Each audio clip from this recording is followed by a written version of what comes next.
Hello, everyone. Good evening, and welcome to the March 10th City Council meeting. With that, we'll go ahead and have a roll call, please. Mayor, before I get to the roll call, I just want to remind everybody that all speakers, I'd like to remind all speakers that each person will have a maximum of 3 minutes to speak per item on tonight's agenda. To help keep track of time, an online timer will be displayed on the screen. And when your time is up, you will hear 2 bells. We ask that you please respect this time limit to ensure that everyone has a chance to participate. And Mayor, that concludes my comments on that. And with the roll call, Councilmember Clark. Here. Councilmember Mayer. Here. Councilmember Nomura. Here. Vice Mayor Solorzano. Here. And Mayor Alarcon. Here. Now, please stand for the Pledge of Allegiance. I pledge allegiance to the flag of the United States of America and to the republic for which it stands, one nation, under God, indivisible, with liberty and justice for all.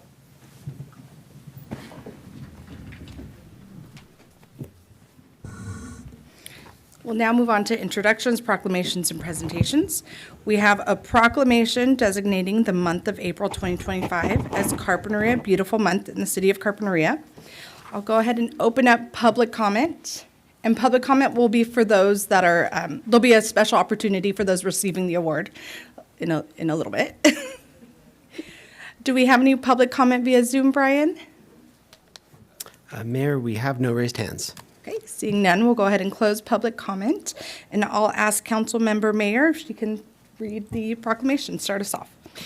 Whereas the month of April is recognized nationwide as Keep America Beautiful Month, and whereas since 1992, the month of April has additionally been proclaimed as Carpinteria Beautiful Month and celebrated by the downtown display of the Carpinteria Beautiful banners, and whereas on Friday, April 25th, cities across America will observe National Arbor Day, and Carpinteria will participate by renewing our commitment to maintaining a vigorous and beneficial urban forest, and Whereas on Tuesday, April 22nd, the 55th anniversary of Earth Day, with this year's theme, Our Power, Our Planet, will be celebrated through a renewal of our dedication to preserving a healthy environment, and Whereas on Saturday, March 29th, in preparation for April's celebration, Carpinteria Beautiful and the City of Carpinteria will co-sponsor a community cleanup day from 9 a.m. to 11 a.m. at the parking lot number 3, adjacent to the railroad tracks, and whereas throughout the month of April, Carpinteria Beautiful volunteers will continue their year-round efforts to remove graffiti and fill the doggy bag dispensers, and the Adopt-A-Spotters and Trash Mob will redouble their already considerable efforts to keep Carpinteria litter-free. thank you. With that, I'll go ahead and bring it to the council for a motion. I move to adopt the proclamation. second. First and a second, all those in favor, please say aye. Aye. Excellent. Now I'll go ahead, now that the proclamation has been passed, I'll ask Donna Jordan and Brian Mooney, or representatives of Carpinteria Beautiful, to share a few words. I kind of wanted to see that clock tick. Hang on. No, hey, listen, you guys already said everything I was going to say, so I won't repeat it. But I do want to thank the members of the city, Aaron Maker and Delaney Miller, who've worked with us as a team. Aaron before, this is Delaney's first year. Fantastic. They're making it so easy to get this done, providing some of the supplies and working together. So thank you very much. And I appreciate the acknowledgement. Clyde?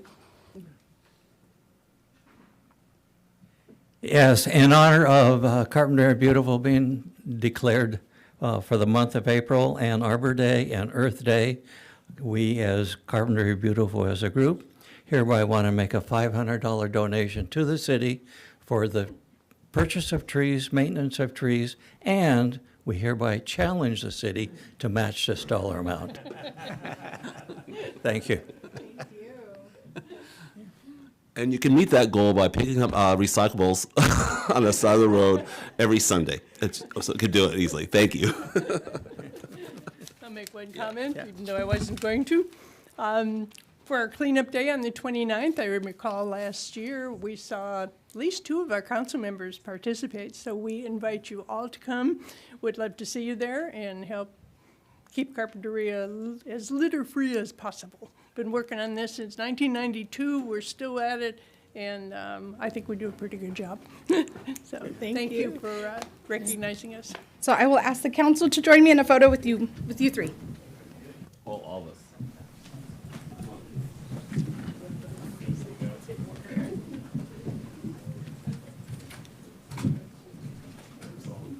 You get the money. That's one of your duties.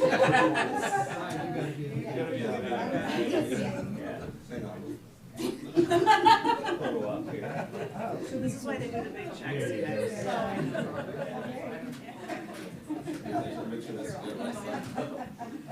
Should I zoom in on the check? Okay. Everybody ready? Ciao. Brian, can you shift this way? There you go. Take them out of the picture. That's the first time it's ever happened. Perfect. You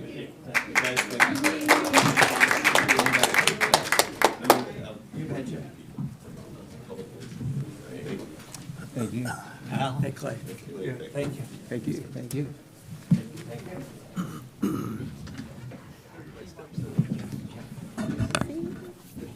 Is it okay if I say something real quick? Yeah, absolutely. Okay. I would like to actually thank and recognize Carpinteria Beautiful, all their hard work. They did an outstanding job. I would also like to thank them for the invitation to participate with them in the parade. They offered me a pooper scooper job, so maybe next time. Cleaning up the city. No reflection of our attitude. Okay. Next item on our agenda is the temporary adjournment for the purpose of holding the monthly meeting of the Carpinteria Library Board of Trustees. Call to order and roll call, please. President Alarcon, all board members are present. Excellent, thank you. This is an opportunity for public comment. This is a time for public comments on matters not otherwise on the agenda, but within the subject matter of the Carpinteria Library Board of Trustees. I don't have any slips in front of me.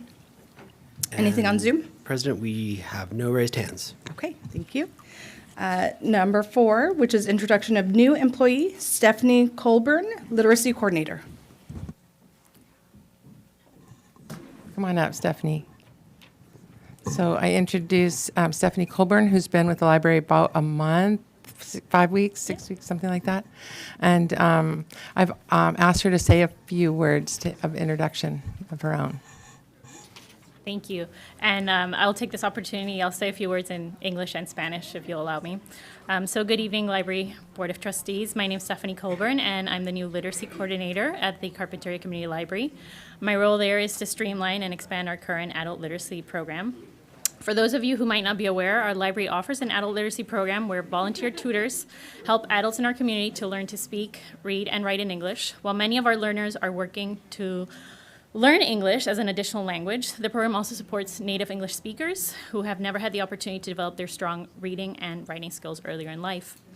Our program also serves as a valuable supplement for English language learners enrolled in SBCC's ESL courses or those who attend our English conversation groups at the library on Thursdays. I wanted to take a moment to introduce myself and share why this work is so meaningful for me, but also why it's so important for our community where I am a resident. Like many of our learners, I'm also an immigrant to this country, and I was fortunate to grow up fluent in both English and Spanish, but I know that's not the case for everyone. Without strong language skills, it's incredibly difficult to integrate, connect, and feel confident navigating in daily life. As a parent, I've seen the firsthand of how powerful language is, and watching my own children learn to speak, read, and write has been extraordinary, and it's heartbreaking to know that some adults in our community are quietly struggling with this. They're raising families, going to work, and managing their lives, all while struggling with the skills so many of us take for granted. So that's what makes this adult literacy program so special. For the past couple of years, this program is being sustained by our incredible library staff and dedicated volunteer tutors, many of whom are seniors in our community. And thanks to their efforts, members of the community have also not only developed their English skills, but in reading and writing and speaking, but they've also gained confidence, they've built connections, and they've achieved life-changing goals. Now we need to step it up, and that's what I'm here for. We have a growing list of eager learners, and they're waiting for our support, and we simply don't have enough tutors to meet the demand. So I'm here to ask you for your help. If you know someone who has just 1 hour a week, whether it's a friend, a family member, a neighbor, or even yourselves, I'm also inviting you. I encourage them to become a volunteer tutor. No experience is necessary. We will provide all the training and resources. All we ask is for patience, compassion, and a willingness to help. Bilingual tutors are a bonus, but it is not a requirement. And together we can give more people in our community the opportunity to thrive, whether that's applying for better jobs, helping their children with schoolwork, or simply feeling more connected and integrated in our community. So thank you for your time, and I'll be grateful for your support in spreading the news about our program. And I'll just do it in Spanish as well. Buenas tardes, miembros de la Junta Directiva de la Biblioteca. Mi nombre es Stephanie Colburn y soy la nueva coordinadora de alfabetización en la Biblioteca de Carpintería. Mi trabajo es fortalecer y crecer nuestro programa de alfabetización para adultos. Ofrecemos un programa en la biblioteca donde tutores voluntarios ayudan a adultos de nuestra comunidad a aprender a hablar, leer y escribir en inglés. Aunque muchos de nuestros estudiantes están aprendiendo inglés como un segundo idioma, el programa también apoya a personas cuya lengua materna es el inglés y que por diferentes razones no tuvieron la oportunidad de desarrollar habilidad de lectura y escritura cuando eran jóvenes. Quería tomar este momento para presentarme y compartir con ustedes por qué este trabajo significa tanto para mí y por qué es tan importante en nuestra comunidad. Al igual que muchos de nuestros estudiantes, yo también soy una inmigrante en este país, pero tuve la suerte de crecer hablando español e inglés, pero sé que esa no es la oportunidad que han tenido todos. Sin el idioma es increíblemente difícil integrarse, conectar con los demás o sentirse seguro al manejar el día a día en nuestra comunidad. Como una madre he visto de primera mano el poder del lenguaje. He visto a mis hijos aprender a leer, hablar y escribir, y ha sido increíble, pero me parte el corazón saber que hay adultos en nuestra comunidad que esconden su dificultad de no hablar el idioma, al igual de no saber cómo leer y escribir, porque sienten vergüenza. Aún así, siguen adelante con sus vidas, trabajando, cuidando de sus familias y hacen lo mejor que pueden, todo mientras enfrentan dificultades con una habilidad que muchos damos por sentada. Eso es lo que hace nuestro programa de alfabetización para adultos tan especial. Durante estos años, este programa se ha mantenido gracias a nuestro increíble personal en la biblioteca y nuestros dedicados tutores voluntarios. Muchos de ellos son adultos mayores en nuestra comunidad. Gracias a su compromiso, nuestros participantes no solo han mejorado su inglés en conversación, lectura y escritura, sino que también han ganado confianza, han construido nuevas relaciones y han alcanzado metas que les han cambiado la vida por siempre. Pero ahora necesitamos su apoyo. Tenemos una larga lista de estudiantes ansiosos por aprender, pero simplemente no tenemos suficientes tutores para cubrir esa demanda. Y por eso estoy aquí hoy, para pedirles su ayuda. Si conocen a alguien que pueda dedicar al menos 1 hora a la semana, sea un amigo, un familiar, un vecino o incluso ustedes mismos, los invito a que se unan a nuestro programa de tutores voluntarios.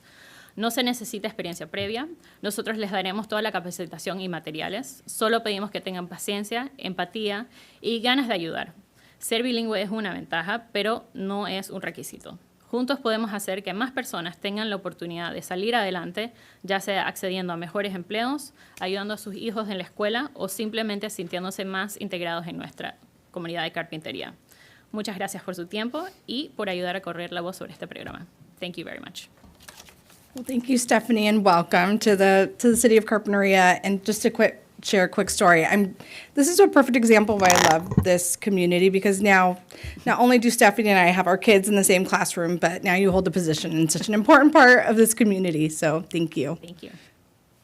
Quick question. You have a very unique accent. Where are you from? I'm from Panama. I thought so. Okay, thank you. Thank you. Moving on to item number 5, which is the approval of minutes of the regular meeting held February 10th, 2025. I'll move to approve. Second. First and a second, all those in favor? Aye. Aye. Great. Next item on the agenda is March 2025 Community Library Report. Thank you so much. I'm so pleased to have Stephanie on staff. Literacy is one of, if not the most important thing we do at the library, and we look like we're in good hands. So I'm just going to go through the report that I submitted. The library's Book to Movies program launched at the end of February. The first book/movie was Wicked. We heard a lot of buzz about this. We thought we were going to be overwhelmed. We had 26 people, including some kids, popcorn machine worked great. I guess it was really fun, but it wasn't as large a group as I thought it would be, but very manageable and very fun on Friday. So we're hoping to build this into a thing that people can do on Friday evenings if they don't go to football or whatever else happens on Fridays. Next month, or this month, sorry, the end of this month, it's going to be It Ends With Us, the super controversial film that's out with the book, very popular book by Colleen Hoover. And so we'll see how that goes. We relaunched our book club. So since I started at the library, we haven't had a book club. I don't have capacity to add a book club to my own self. So Pauline Nelson, who's been with us now 9 months or so, is going to be starting a book club, finally. We have a lot of asks for a book club. The first selection is This Is Happiness by the Irish writer, and I'm not sure if it's Niall or Niall Williams. And the meeting is on March 17th at 4 p.m. And we'll meet on the third Monday of each month. It can be fiction and nonfiction, eclectic reading choices, and all are welcome. I think we've had 27 of the books checked out or borrowed from the library for this upcoming meeting. We did host our volunteer appreciation brunch on February 21st at the Vets Hall. It was for all volunteers for various Parks, Rec, and community service programs, including Age Well, the library, the pool, parks, and the community garden. Everybody was invited to attend, and there were 60 participants, including 2 council members who came and several city staff. Volunteer contributions at the library help offset staffing costs, making it possible for the Friends of the Library to contribute more than $65,000 annually for programs and materials, and saving us the staff expense of a page at the library, so probably $10,000 or so annually. We extend our gratitude to all the volunteers, including all the high school students who come, whose time and effort significantly support operations and the bookstore. So, Eric Castro, our community engagement librarian, participated in Read Across America Week at the Carpinteria Children's Project, reading Yama Yama to 2-year-olds, and shared his background in accordance with this year's theme, Create and Celebrate a Nation of Diverse Readers. He also presented a program at Aliso Elementary School focused on family preparedness plans in case of an immigration emergency. The meeting was well attended by parents and other family members, including Aliso and Catalino school principals. Parents were informed about available resources and important steps to complete regarding their children. The library staff is continually researching best practices, and compiling current information to ensure reliable resources are available to the public.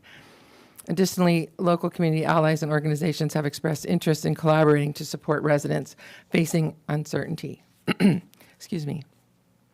The first event of this type was held at Head Start earlier in the month, using a similar format.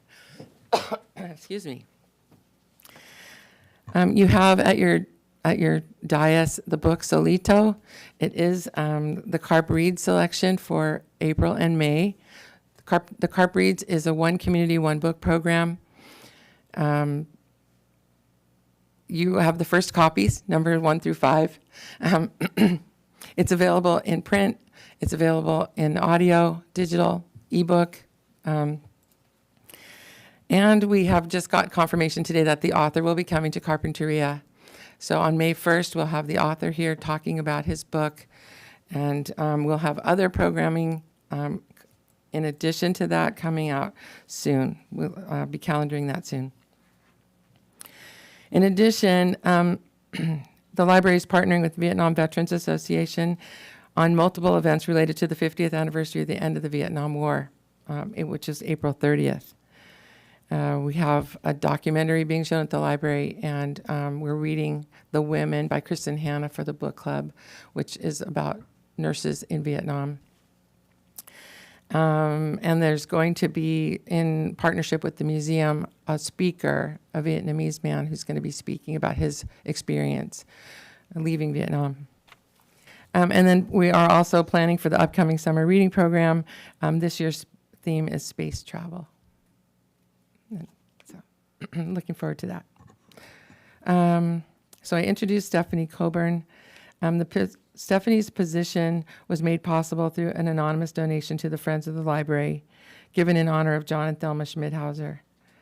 Stephanie has initiated outreach to tutors, the state library literacy coordinator, and local literacy coordinators while actively promoting the program, as you heard, to recruit new tutors.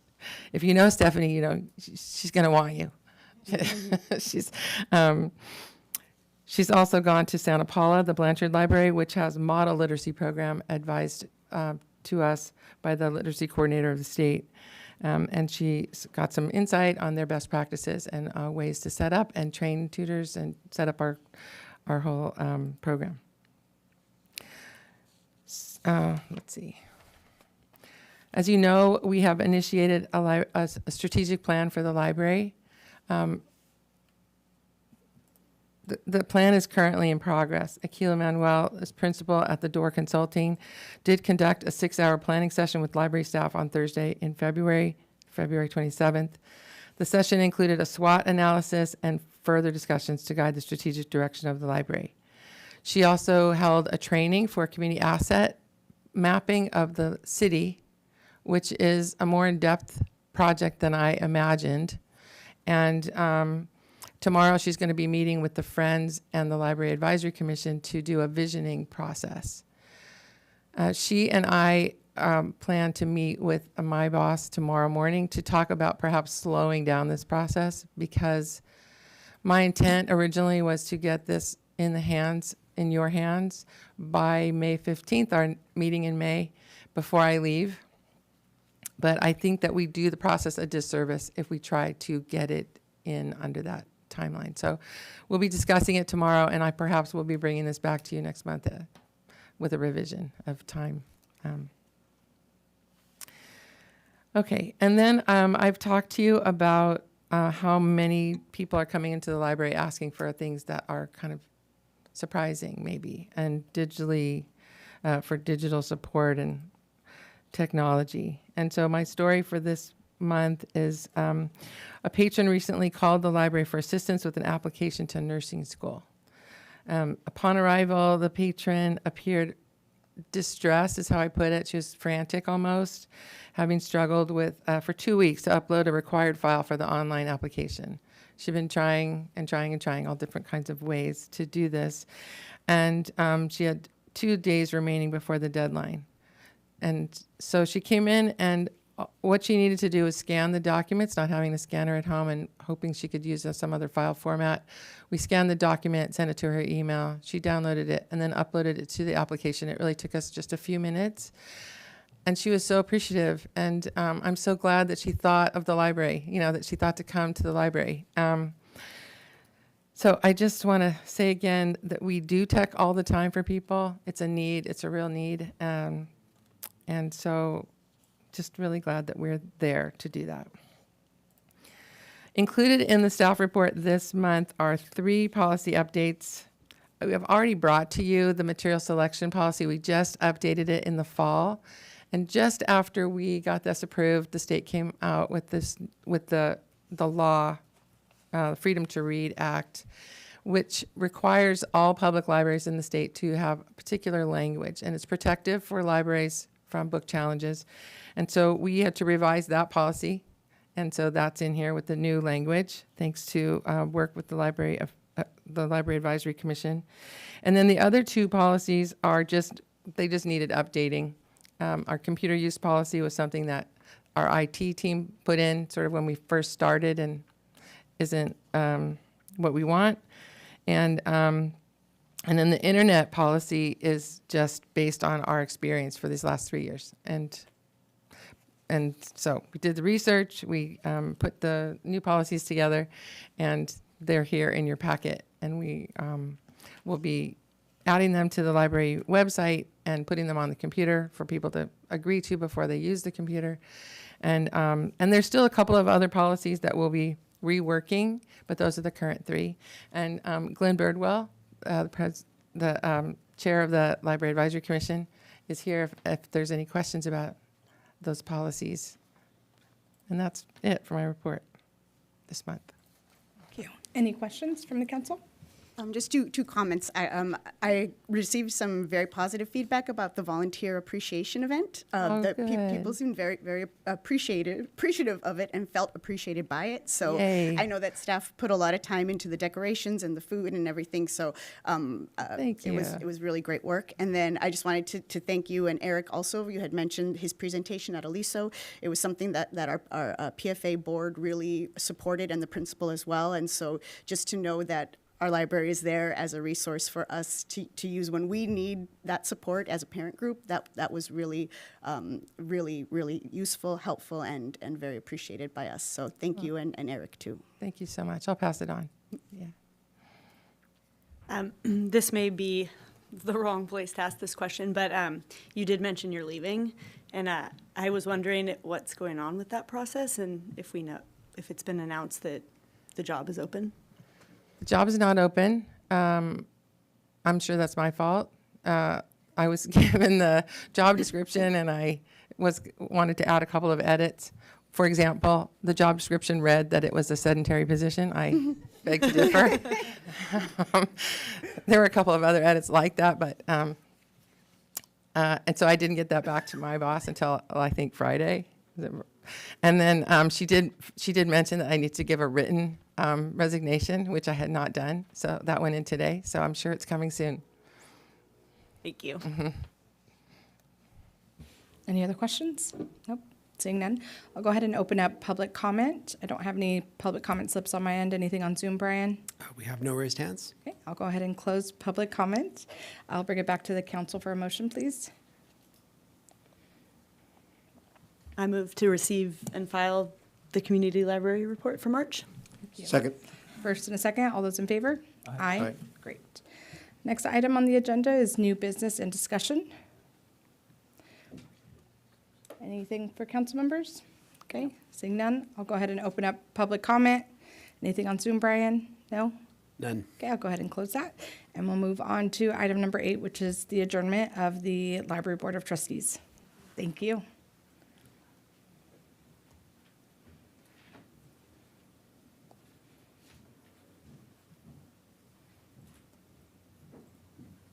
Okay, we will reconvene the regular meeting of the City Council. The next item on our agenda is public information reports and announcements. This may include an update on behalf of law enforcement.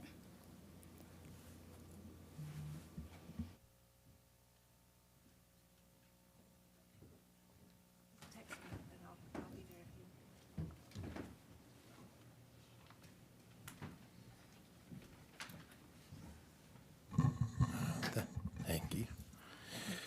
Good evening, Madam Mayor, council members, city staff, and Carpinteria community members. This month, the month of February, briefly, we had a house fire on February 1st in 1400 block of Tomwell Drive. Deputies assisted with the evacuation of the neighbors, crowd control, and traffic control.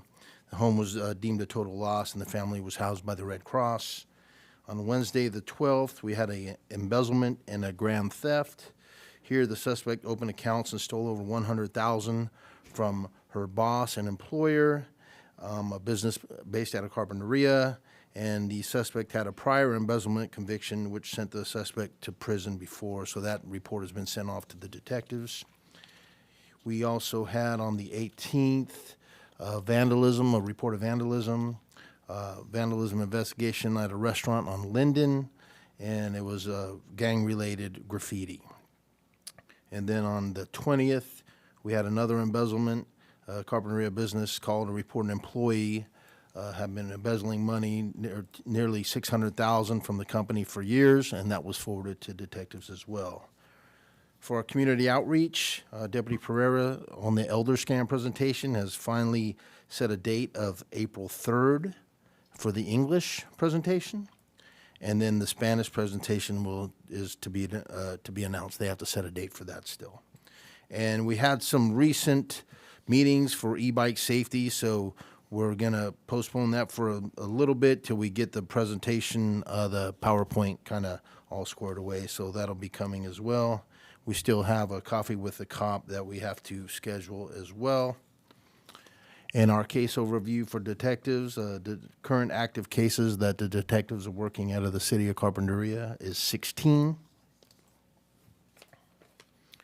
And then our chief's message, once again, I leave this in here, 911 for emergencies and the non-emergency dispatch number for non-emergencies.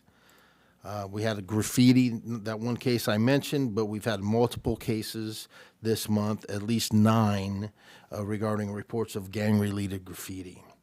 So please report this, any similar vandalism or graffiti, to the non-emergency number. I do know that some people have been reporting it to our code enforcement, and I think the majority of our cases may have came from him, so. And then again, thieves continue to con people for money and steal your information, so please be diligent about protecting your information.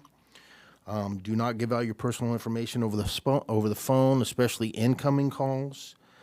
Do not carry your social security card or your social security number with you. Leave your card somewhere safe, maybe in a safe at home, or if you have a safe deposit box, you'd be surprised at the amount of people that carry that in their wallet. You don't want to carry that with you. And a current trend that we've experienced, and myself, I've got multiple of these, is there's text messages going around that you owe for a toll road violation. I'm sure probably some of us have got those. Don't pay that. Most of the time, you may get a piece of mail or something for a toll road violation, but you won't get a text message. So don't follow that. Just delete that and report that as junk. And that's what I have for you for the month of February, and I'm open for any questions. Thank you for your report. Any questions? Regarding the graffiti, so it sounds like, do we want people to contact the non-emergency line and code compliance, or just the non-emergency line? That just came up. I was speaking with somebody earlier. Well, I mean, we definitely want to report it, right? So I'm going to have to talk with our code enforcement and see how this is working. But I definitely want it reported because we want to document it. Mm-hmm. Because if we get multiple, like, a lot of times they'll leave a tagging name or whatnot. And then if we end up tying that to that person, like maybe we do a probation search and then we find the same similar tagging, we can end up charging them with those violations. Mm-hmm. So we definitely want to report it. That would be a non-emergency or to the code enforcement. I got to figure out. I just don't want to duplicate efforts, but I definitely want to report it somehow. Yeah, because I had received some feedback about specifically on 7th Street along Franklin Creek, on the 9th Street Bridge, that there have been repeated and increasing examples of graffiti. So it's good to know then that you're working with code enforcement on the best way for people to report that. Right. Thank you. Mm-hmm. Any other questions? I have a follow-up question in terms of the graffiti. Are we seeing that it's local gangs or gangs that are out of the city? It's local. Okay. Yeah. Okay. Thanks. Not that it's any better, but just curious. Right. Yeah. Okay. All right. No other questions from the council. Go ahead and open up public comment. Seeing none, I don't have any speaker slips. Brian, anything on Zoom? Mayor, we have no raised hands. Okay, I'll go ahead and close public comment, and we will move on to the next item on our agenda, which is the city manager's report.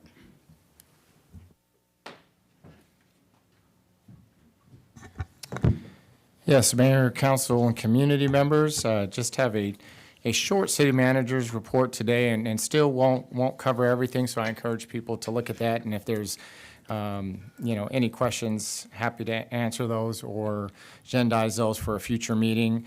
I will say that I also reviewed the job description for the librarian today with the hopes that I believe we're aiming to have that posted by Wednesday. I also received Jody's written resignation. I was copied, and it was addressed, "Dear favorite boss ever," and I was disappointed when I saw it was addressed to Jeanette and not me, but at the same time, pride, because Jeanette is awesome, and we're very lucky to have her. So I'd rather it be her than me, but they're both doing such a great job.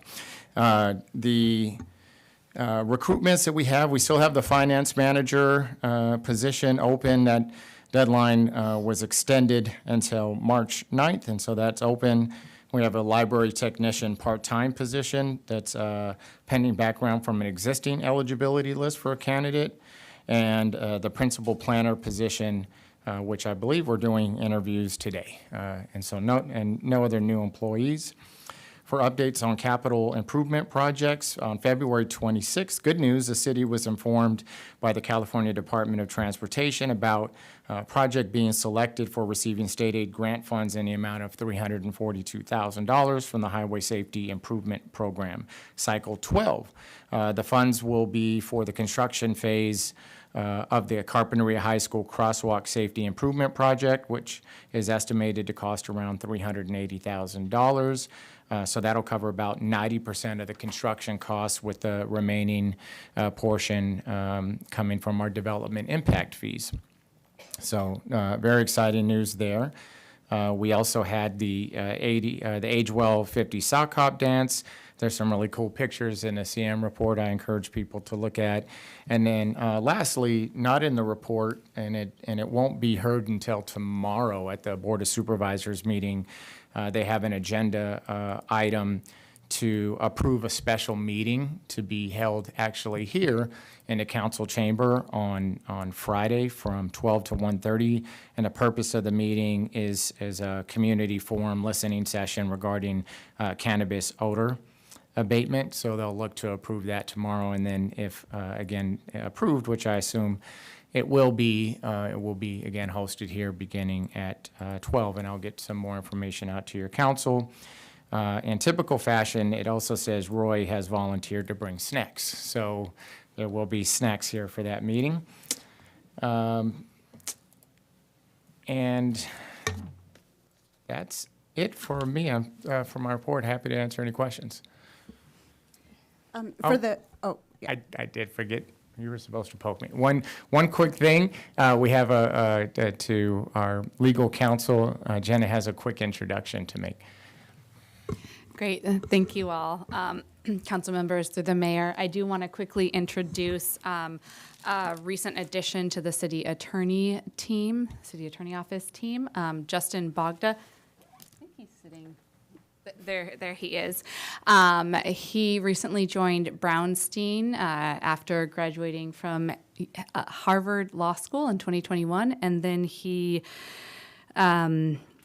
worked as an attorney for Communities for a Better Environment, where he represented underserved communities in the Los Angeles area, and also he clerked for the Nevada Supreme Court in Las Vegas prior to joining our firm. So he has a lot of interest in city matters, municipal matters, and so he was in town. He works out of our Los Angeles office, but he was in town visiting our Santa Barbara office for the day, so I invited him to come and see what a city council meeting is like. He's been helping out on several projects, so you'll probably be seeing his name or his face in the future. But I just wanted to do a quick introduction tonight.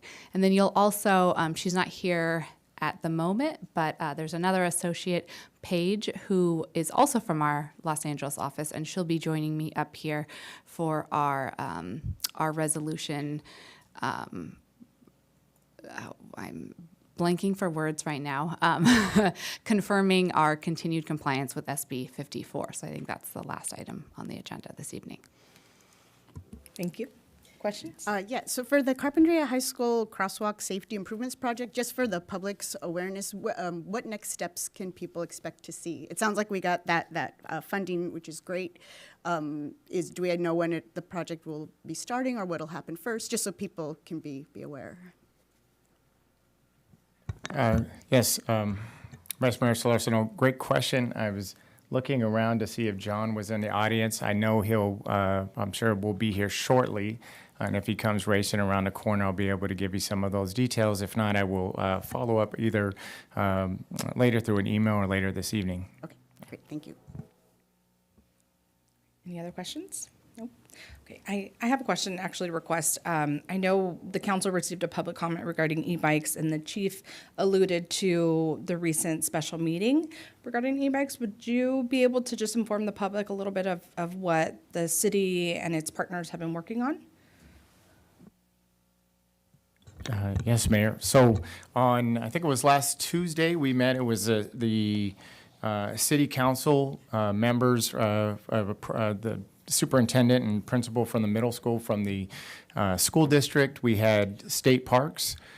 We had a representative from Assemblymember Hart's office. We had Move Santa Barbara, the sheriff's office, Is that everyone? Yes, we had several stakeholders here, and all of us have had our experience with e-bikes in different ways, but all being here in the community, what we wanted to do is start off first by getting a full understanding for what we were dealing with and everybody's different perspectives. Certainly the school has a unique perspective that they're dealing with there, and then the city, of course, has a throughout the city and the various sensitive habitat areas and things that we're dealing with. And so we had a great discussion that was moderated by Heather Deutsch, I think is how you pronounce her last name, from Move Santa Barbara, that just got us started by figuring out what everybody's primary concerns were. Of course, the safety of our residents, specifically our youth, was at the top of that list. And ultimately, what we decided to do was to form a subgroup of the members that were at that meeting to develop options or multiple options for the council's consideration and how to best address that.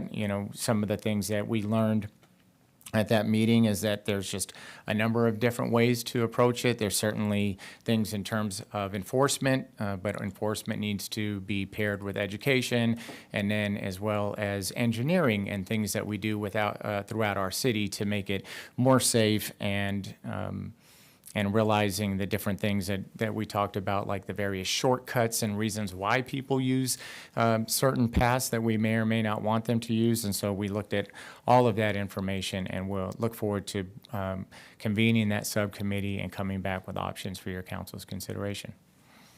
Excellent, thank you. Okay, seeing no other questions on behalf of the council, I'll go ahead and open up public comment. I will say, John did hear and did have a response for Vice Mayor Solorzano. Oh, okay, sorry, I'll slow down. Vice Mayor Solorzano, through the mayor, council members, I understand the question is the start date of the construction for the Carpinteria High School area crosswalk safety improvement project. So I'm estimating summer 2025. Sorry, I'm sorry. Summer. Okay, got it. To start Okay. construction. Great. Yes. Okay, and then we'll. I'm sorry. This isn't really part of. This is probably for later, but just in terms of like a traffic reorientation, just for since it's right there. There's so much drop off at the high school in the morning. So that's all going to be communicated to the public widely, I assume. Yes, it was from. I think I understand your question regarding traffic control. Traffic control plan during construction. Yes. So yes, there will be a requirement of the construction contractor to design for and implement a traffic control plan, or what we call a temporary traffic control plan. And the city will be reviewing that, as well as Caltrans. Caltrans is actually the right-of-way owner of Foothill Road / State Route 192. And this project, for your information, has received the Caltrans encroachment permit. So it's a partnership between the two agencies to install this new project. Thank you so much. I'm sorry to drag you in from outside. Quick question on that also. So you did say summer, right? So that's taking into consideration the school time, it sounds like, as part of the timing? Yes, Councilmember Nomura, through the mayor. Yes, so summer 2025 was that between June and September 27. So the goal is, yes, to have it installed before the start of the school year. But I think the school year starts in August, so we'll try to make it as convenient and less disruptive during the school time periods, especially the peak hours of pickup and drop off.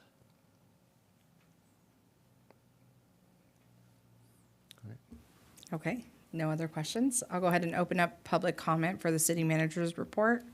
I don't have any slips in front of me. Brian, anything on Zoom? Mayor, we do have one raised hand. I'm not sure if it's for city manager's report or general public comment, but let's see. It's from Lorraine McIntyre. Okay. Lorraine, go ahead. Hi, Brian. Hi, Mayor and council and staff. I had a question on Michael's city manager's report. Michael, you kind of glossed through it very quickly, but did you say there was a county board of supervisors meeting at City Hall on Friday about cannabis? Go ahead. Hi, Lorraine. Yes, tomorrow, nothing is approved, but at tomorrow's Board of Supervisors meeting, they have on their agenda to approve a special meeting to be held here at the council chamber from 12 to 1:30 to hear comments from the community about cannabis odor abatement, and I would imagine their ordinance that they're working on. And that, again, is per their agenda for March 14th, and I was told from 12 to 1:30. Yeah, it just surprises me that they're approving it tomorrow, but there's not a lot of ramp up time to notify the community to come to the meeting. So this is the first I've heard about it. And I'm just wondering, who is the meeting for? Is it already a pre-selected audience, or is it for the general public?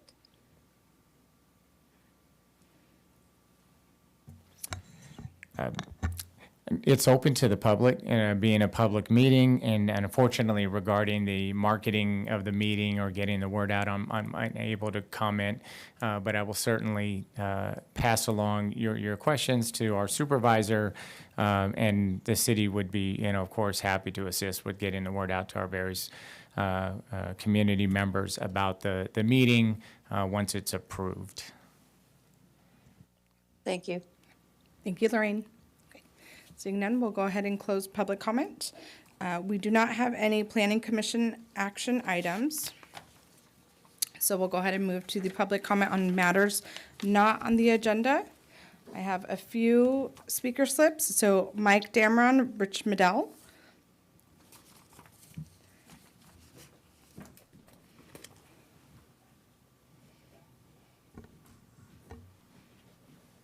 Good evening. Rich and I are both proud Aliso alumni, for what it's worth. We're here tonight wearing our caps for the Carpinteria Cultural Foundation. We have, you've all received some items through email, and we have a proposal for the city for a history mural or several murals, and just would like that at some point to be put on the agenda so we can discuss it further, take questions, let you know where we're at. Rich is our president.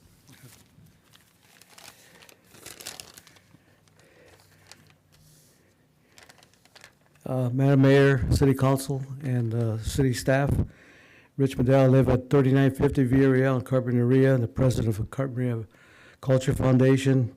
Our first project was the Aliso mural, what the Latino community has contributed to our town, and segregation was part of it. It included labor, service to our country, civic duty, athletes, and education, a history lesson. We are a diversified community, and we want to continue with our journey in history and heritage. We are proud Carpinterians. Our project will be about 8 to 9 panels, the Chumash, Spanish, early Californians, rancheros, pioneer farmers, the Japanese, Italians, Dust Bowl whites, and the Dutch. It is a project that will make Carpinterians very proud. Thank you. Thank you for your comments. Debbie Nomura, followed by Bob Franco. Good evening, Mayor, Council members and city staff. So today I'd just like to give you a quick update of the Alcazar, and there's obviously lots of things that's been happening that the community knows about, but there's one in particular that I wanted to draw your attention to, which I'll get to in a minute. This week we have a foreign film on where we're bringing more cultural things to the Alcazar, and this is actually an Academy Award winning presentation. It's called I'm Still Here. And then we've followed by, on the weekend, we've got 2 benefit concerts that are happening for the victims from Altadena fires and, the LA fires. We've got spring break coming. Double Wide Kings are doing a record 3-night stint at the Alcazar as a fundraiser for us.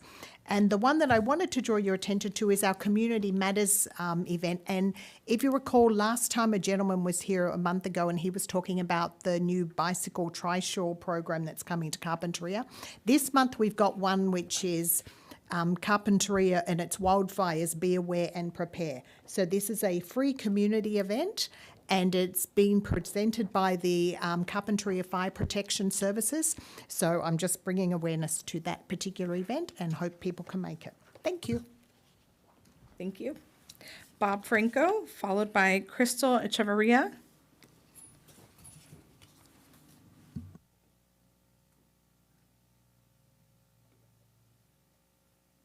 Good evening, Council. Bob Franco, I'm resident of Sandpiper Mobile Home Park. I'm just picking up where we left off our last meeting regarding the numerous problems at our parks, and we're asking for your help. We were asking for your help.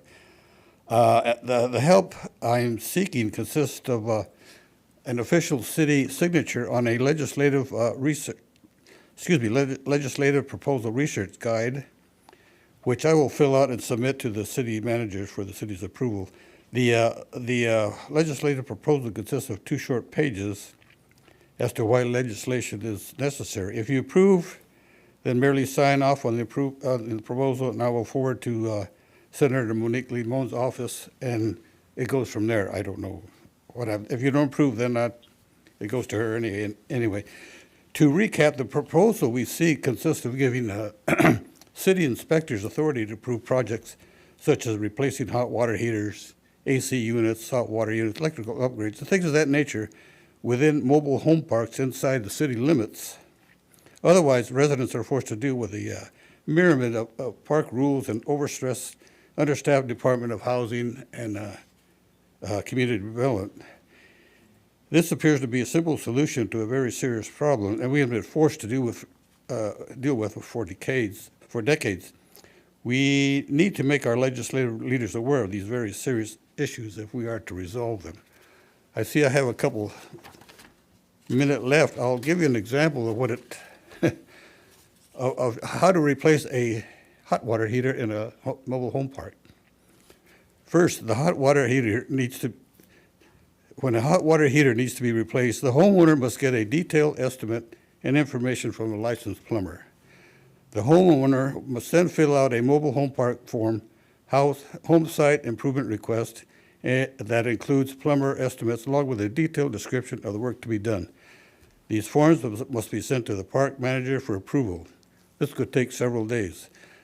The manager then approves or disapproves the project. If approved, the owner and contractor must fill out HCD Form 4115 and send it to the California Housing and Community Development Department along with the required fee, and wait for a permit to be sent from the HCD to the owner before work can begin.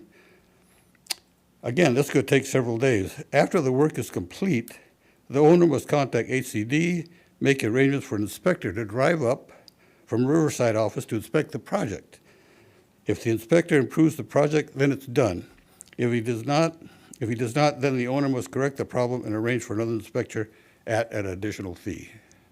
You can see this is almost an impossible task for some of our older tenants there, and this kind of stuff has been going on for many years, and we need your help. So I'll fill out this form and give it to Michael, and we'll go from there. But you understand what we're up against here. Thank you. Thank you, Mr. Franco. Crystal Echevarria and Sydney Vargas, followed by Rogelio Delgado.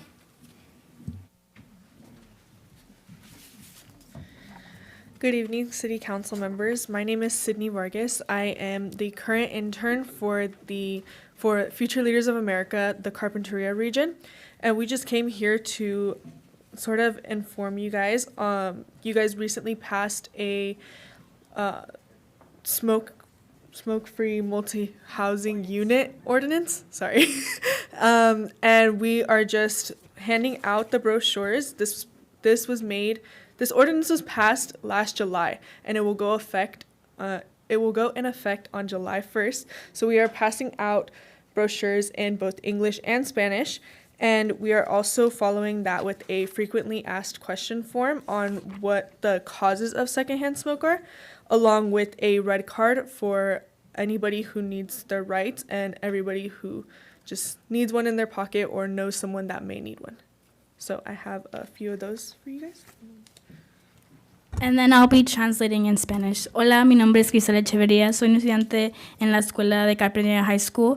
Ahorita yo y mis compañeros estamos pasando folletos en las comunidades sobre la importancia de no fumar en apartamentos. Y también estamos pasando papeles que dicen las preguntas sobre las preguntas más frecuentemente preguntadas sobre estas drogas, los que están fumando. Y también estamos pasando cartas rojas para los inmigrantes que necesitan proteger sus derechos en frente de las inmigraciones ahorita. Gracias. Thank you for your comments. Rogelio Delgado.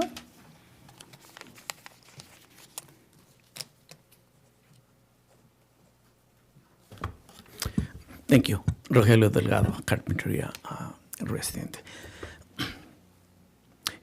In a week, a couple of people had some questions about this. Well, they had been living in a property for about 20, 25 years. And I asked them,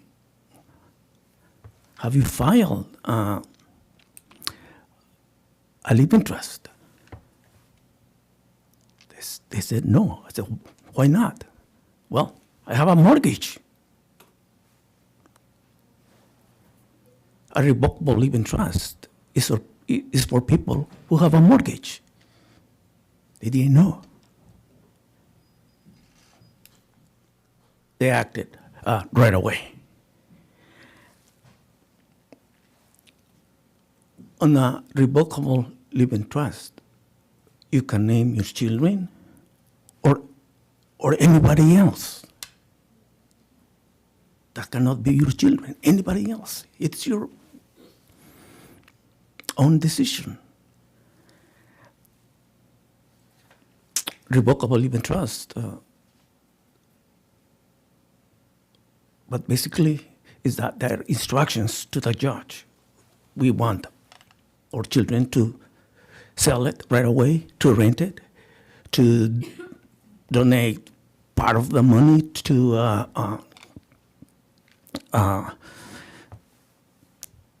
Cancer Society, for example. And a great benefit is that you avoid probate.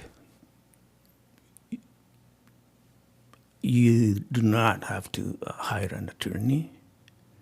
You do not have to wait a couple of years. That's for the children to get access to the property. And they can, if the house is worth $1 million, they can keep it. If they decide to hold on to it and sell it years later, when it's worth, let's say, $3 million, that's okay, unless you only pay 30% of the property value. Now, an irrevocable living trust, that's for people who do not have a mortgage, and you have no control over it. Once you decide who that property goes to, that's it, it's final. And also, beneficiaries can sell it years later. Thank you so much. Thank you for your comments. Anyone else from the public like to speak? Okay, seeing none. Brian, do we have anyone on Zoom? Mayor, we have no raised hands. Okay, that will go ahead and close public comment. And we will move on to the consent calendar. Oh, yes, council member? Actually, yes, I would like to make a recommendation that we take a look at or consider Mike Dameron's and Rich Medell's mural project to see if in fact that is something viable. So I would suggest moving that forward, if that's okay with the rest of the council, to staff to review. As an agenda item or? Future agenda item. Future agenda item? Yeah. Okay. Just a quick question about that. So if that were to be an agenda item, would staff be looking at that kind of just as its own proposal or in the context of like art in public spaces in Carpinteria? Yes, Vice Mayor Solorzano, I was going to ask that same direction of you all as you, if you wanted us to agendize that, any specific things that you would want us to look into. I do know that having received the same emails and looking into what we'd done in the past in 2020 prior to COVID, we had some direction to look into an art in public places program that since my time here, I'd never seen anything on. And again, I'm guessing it was just a victim of COVID. And so whether it was something larger, grander scale like that of looking at art more generally or about looking at this specific project, I would, again, look to you all on how you would like us to prioritize that, and also if it's something that you would want us to try to fit in now or to consider as part of next year's work plan. Would appreciate any detail the council had on that. Well, I think that I would be comfortable with it being a part of a bigger discussion about art in public places in Carpinteria, just because I appreciate that this is a singular project that's being proposed, but I think it would be good to have a discussion about, what types of art do we want? Do we want to open it up to, different applications to fill areas in town?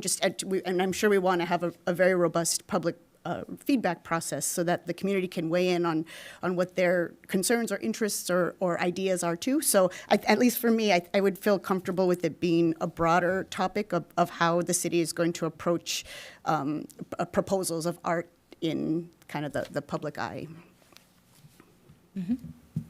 I would like to say, yes, 2020, we had that, it was never finished, that program that we talked about for art in public places. There was concern about it at that time that some of the murals were going to be questionable. Prior to that, actually, a lot of the murals were brought forward to the Architecture Review Board. They were the ones to make the decision on that process. Once that was done, then it would come to City Council for final approval. That was previous to this, and this was way back in the 90s. So that was how we did it before. My suggestion or recommendation would be, because we haven't had this put in place, that this one be a standalone and that we take a look at actually creating arts in public places as part of a work agenda for next year. But in the meantime, I didn't want to hold this one specific up since they came forward with us before we have that actual policy put in place.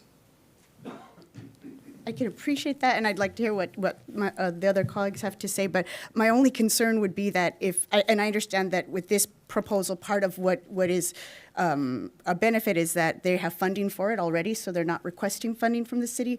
But if it is going to be something that's featured, in near the Seal Fountain or in a place that really is very central to Carpinteria, I would want to just make sure that other artists had the opportunity, other local artists, to weigh in on, what their vision might be for art in a really central location like that.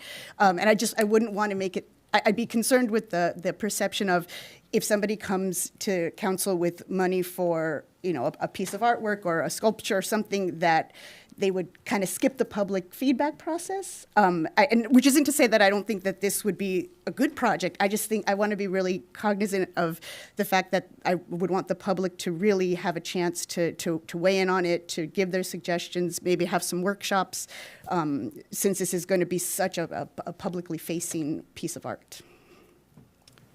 Again, if this went through process, my opinion is that we would give it the review process it requires, because this will be part of our public hearing at this time. It comes back to us after staff reviews it to see if in fact it is something that's viable and also something that fits within the policies.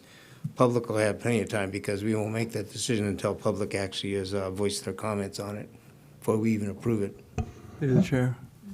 I would support. I'm very appreciative that these people take the initiative to want to celebrate Carpinteria, but I do think that we do need to kind of step back and organize, and what are we going to, how are we going to do public art, and so I would favor coming up with something before, and we could,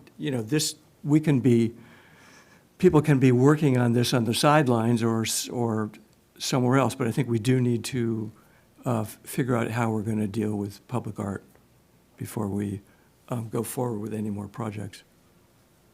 Yeah, I sort of agree with Al here that with that line of thinking that if we do this as a one-off, we end up that we're just going to whack-a-mole anything that comes forward. Whereas if we come with a cohesive plan and a strategy, and this is exactly how the process that we go through to get a piece of art put in a public space, then everybody who wants to come forward with art at any point will have a clear roadmap, and it isn't just a confusion or like we're not like inventing every single time. So I do agree that we should have a plan in place first, with all the respect meant and given to the Carpinteria, Cultural Foundation for bringing it forward. And I think that that's what we should do. Yeah, I would follow suit with my colleagues in terms of, I think it would be helpful for the council to have a plan in place before we move forward. So in terms of agendizing this topic, would it be to start gathering information on art in public places, or are we saying, maybe this is more of a question for the council than that, we're going to put this on the next work plan moving forward, and at that point, we would dive deeper?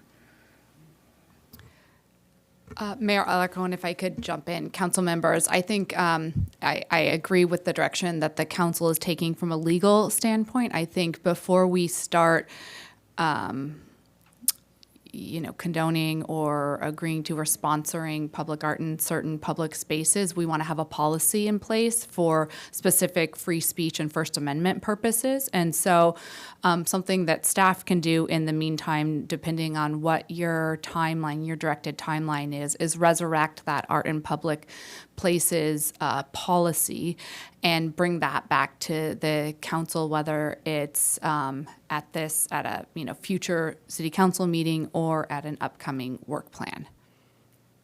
That sounds good to me, like something I would support. And also, I appreciate very much the Carpinteria Cultural Foundation kind of starting this dialogue off again, because it sounds like it hasn't been something council has discussed for a couple of years. So I think they're really being very beneficial in bringing this up so that we can move forward in a way that's as fair and transparent and equitable as possible.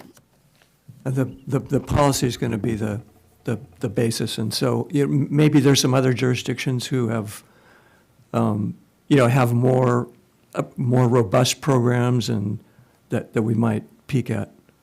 Definitely, Councilmember Clark, through the mayor. It has been a few years, but I do remember looking at. There are several really robust policies out there, and I believe we even started putting some ideas together. I'll have to take a look back through our files to see what I can find. But there's definitely, there's no need that we would necessarily be recreating the wheel. I think we'd just be tailoring a policy to what fits in our city. Sounds good. If that is the direction, there's one suggestion, recommendation I would make. That is that when we look at art in public places, whether or not we are going to consider, which I believe we should, art on private property that is visual or visible to public places.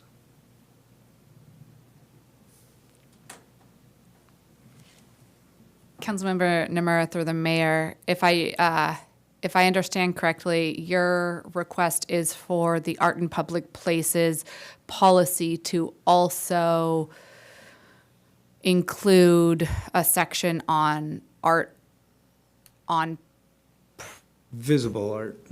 Art on private developments that's visible in public places. Correct. Or how do jurisdictions deal with that Yes. concept if they do? Mm-hmm. They do. Great.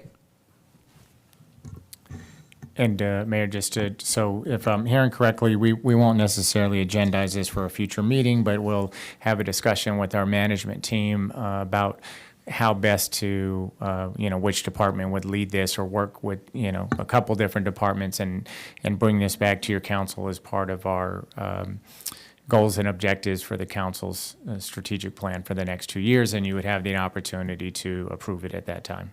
Okay. Thank you. Okay, moving on to the consent calendar. Do we have, I'll go ahead and open up public comment for the consent calendar. Okay, anything on Zoom, Brian? None? Nope, Okay, none, Mayor. I'll go ahead and close public comment, and I'll look to the council for a motion, please. I move to approve the minutes of the regular meeting held February 24th, 2025, and to receive and file the expenditures for the period of February 17th, 2025, and ending February 28th, 2025, and to adopt resolution number 6369, authorizing the filing of the Transportation Development Act claim for fiscal year 25-26, and to issue a public convenience of, or should we tell, is that it? Okay, to issue a public convenience or necessity letter to ABC finding the proposed Channel Island Surfboard Type 20 off-sale beer and wine license that would serve the public convenience or necessity, and to authorize the city manager to execute the Fourth Amendment to the service agreement with Granicus LLC for public meeting streaming and online agenda management services in an amount not to exceed $38,879.73, and extend the term through March 31st, 2028. Great. I'll second that. First and a second, roll call, please. Councilmember Clark, Yes. Councilmember Mayer, Yes. Councilmember Nomura, Aye. Vice Mayor Solorzano, Aye. and Mayor Alarcon. Aye. And we will now move on to administrative matters, which is item number 7, Community Development Block Grant Committee recommendations concerning the 2025, 2026, and 2026 through 2027 public services grant applications and allocation of program funds. And before we start, I'd like to disclose an item. That is that I spoke with legal counsel on this one to confirm that I did not have a conflict of interest with one of the items, that is United Boys and Girls Club of Carpinteria, the unit. I am the president of the Carpinteria Boys and Girls Club Foundation. We are the landholders and owners of the property and the site itself, but we are not involved with any of the programming. Thank you. Good evening, Mayor Alarcon and council members. Marisol Smith, our associate planner, is going to walk you through the Community Development Block Grant Committee's recommendations for the public service grants for this year.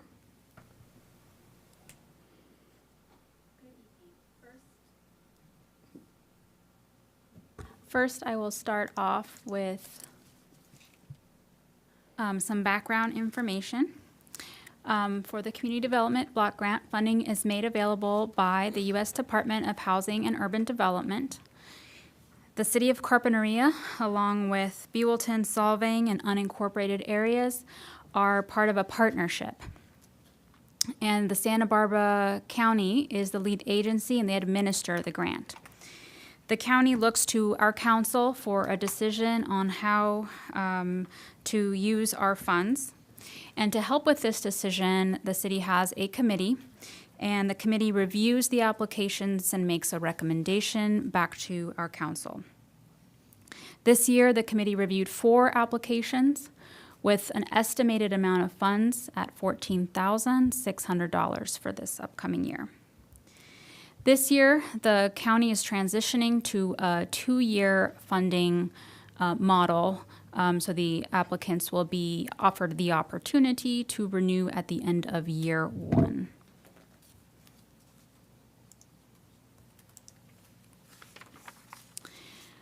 The county's priority goals are to provide decent, affordable housing, improve the living environment, and create economic opportunities for residents. The grant applications received this year include New Beginnings Safe Parking Shelter and Rapid Rehousing Program, the United Boys and Girls Club Carpinteria Unit, People's Self-Help Housing, Camino Scholars, and College Club at Dahlia Court Learning Center, and the Carpinteria Children's Project Abuelos con Cariño Club, Caring Grandparents Club. Although it was a difficult decision and there was much deliberation, ultimately, the committee agreed upon an even split between the United Boys and Girls Club program and the People's Self-Help Housing program.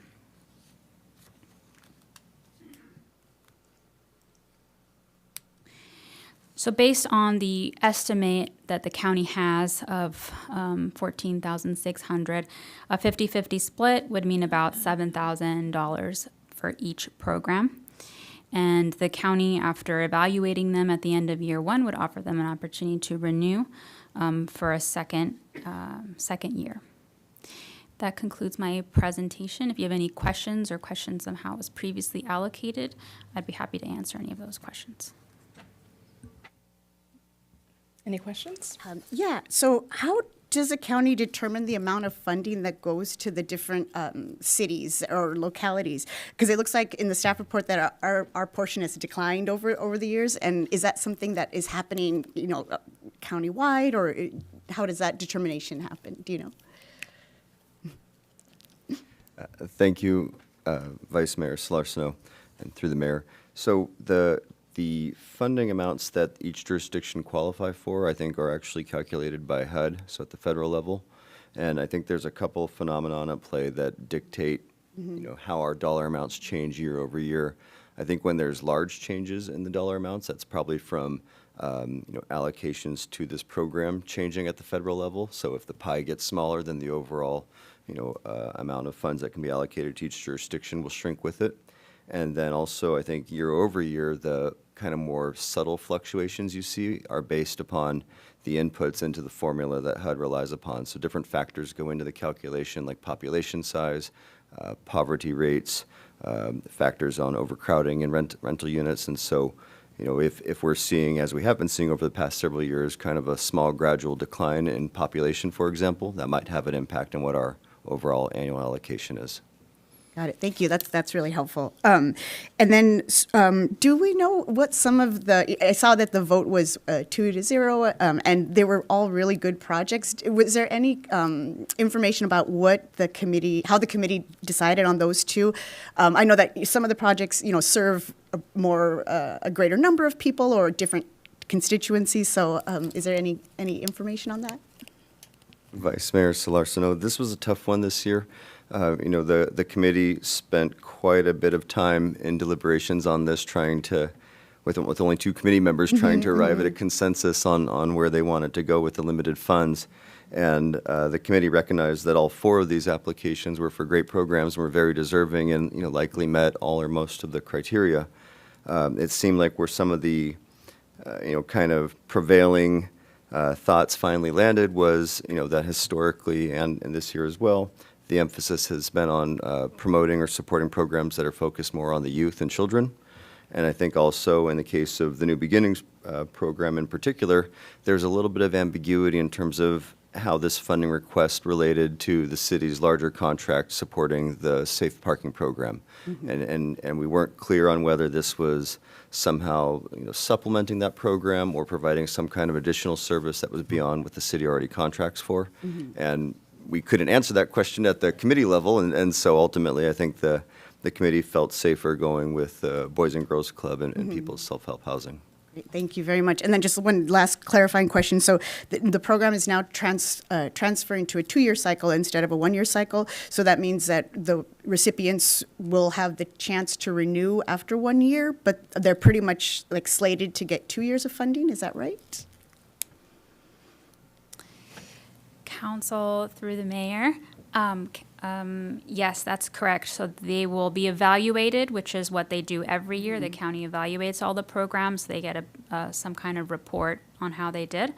And if they meet the metrics, then yes, they will be offered the opportunity to renew for a second year. And it's the reason that we have a percentage is because the amount might be different next year based on the federal budget. So the number might be different for year 2, but the allocation will be the same for 50-50. Great, thank you so much.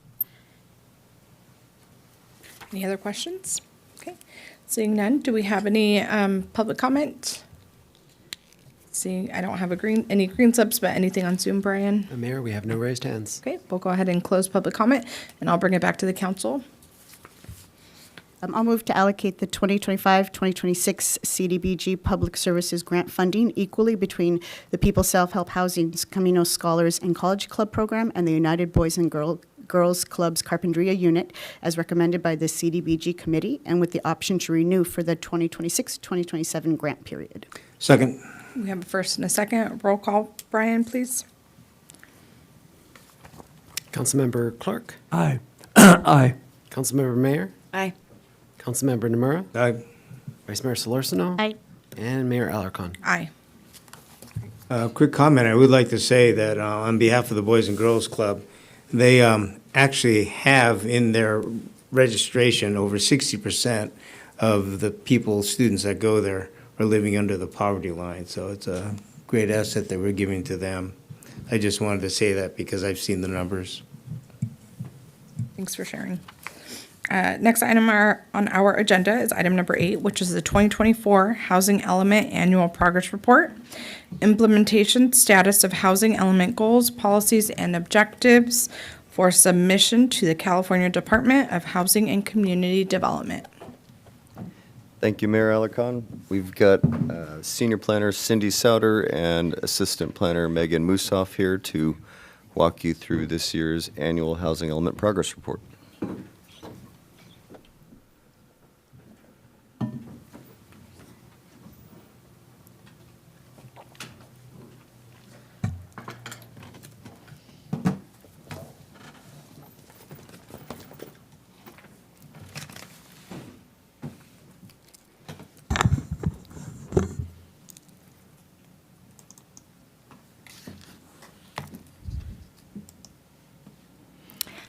Good evening, Madam Mayor and members of the City Council. It's the first time I've greeted you this year, so it's nice. Tonight we're here for the 2024 Housing Element Annual Progress Report. This is a report that we do every year. It's due on April 1st to the state. It goes to the State Department of Housing and Community Development, also known as HCD, and then also the Governor's Office of Planning and Research gets a copy of it, and they are commonly known as OPR. It is required by state law, and this report is the second progress report for the current 2023-2031 RENA cycle. So the sixth RENA cycle is what this report is for. And last year, we didn't have a certified housing element, but in good faith, the city, we went ahead and did our report for our progress report and filed it. This year, we got our housing element certified on January 30th, so that's big news. So this year, we are, legitimately reporting on our certified housing element. So it's good. And then the HCD, in addition to just tracking the numbers of how many units and what income categories, they also track the city's progress on the housing element programs. So I'm going to do the numbers part of the presentation, and then Megan Musoff will do the progress report for the housing element measures. So in 2024, we had 42 new units total approved with building permits in the city of Carpinteria. That was under 19 different building permits. And when a building permit is issued is when a unit counts towards RENA. It's not at completion. So 16 of those permits were for either accessory dwelling units or junior accessory dwelling units. 2 were for new single-family homes. And 1 was for a mixed-use project, which includes 24 rental apartments. And for certificates of occupancy, which are completed units, 18 units were completed in 2024, and those were all ADUs and JADUs. So we're pecking away at our numbers slowly but surely with our ADUs, so that's good news. And then for the overall RENA progress, in 2024, we had a total of 42 units, which I mentioned earlier. But for the categories, we had 4 in the very low income, and 1 of those is a deed restricted unit in the, which is part of the 24 apartment units in the Clintner project on Carpinteria Avenue.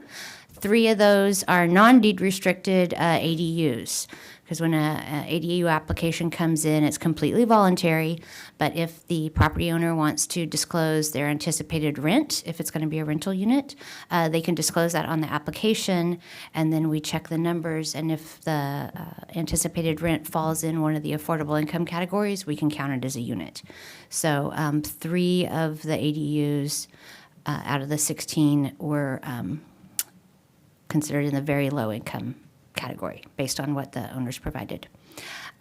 We had 4 low-income units approved. 2 of those were also deed-restricted apartments in the Clintner project, and then the other 2 were, again, from ADUs, from the provided rents. We had 0 of the moderate income category, and then the other 34 units were all above moderate, which above moderate is includes market rate. So we had the remaining ADUs, 21 of the new apartment units, and then the 2 new single-family dwellings. Adds up to 42 units for the year. And I'll turn it over to Megan. Thank you, Cindy. Good evening, Mayor Alarcon and Council. I'll just cover some of the highlights from progress on our housing element programs from 2024. The staff report and the report itself contains a lot more details.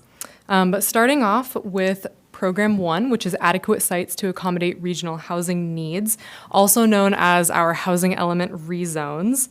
Of the housing element, this program saw the most progress in 2024.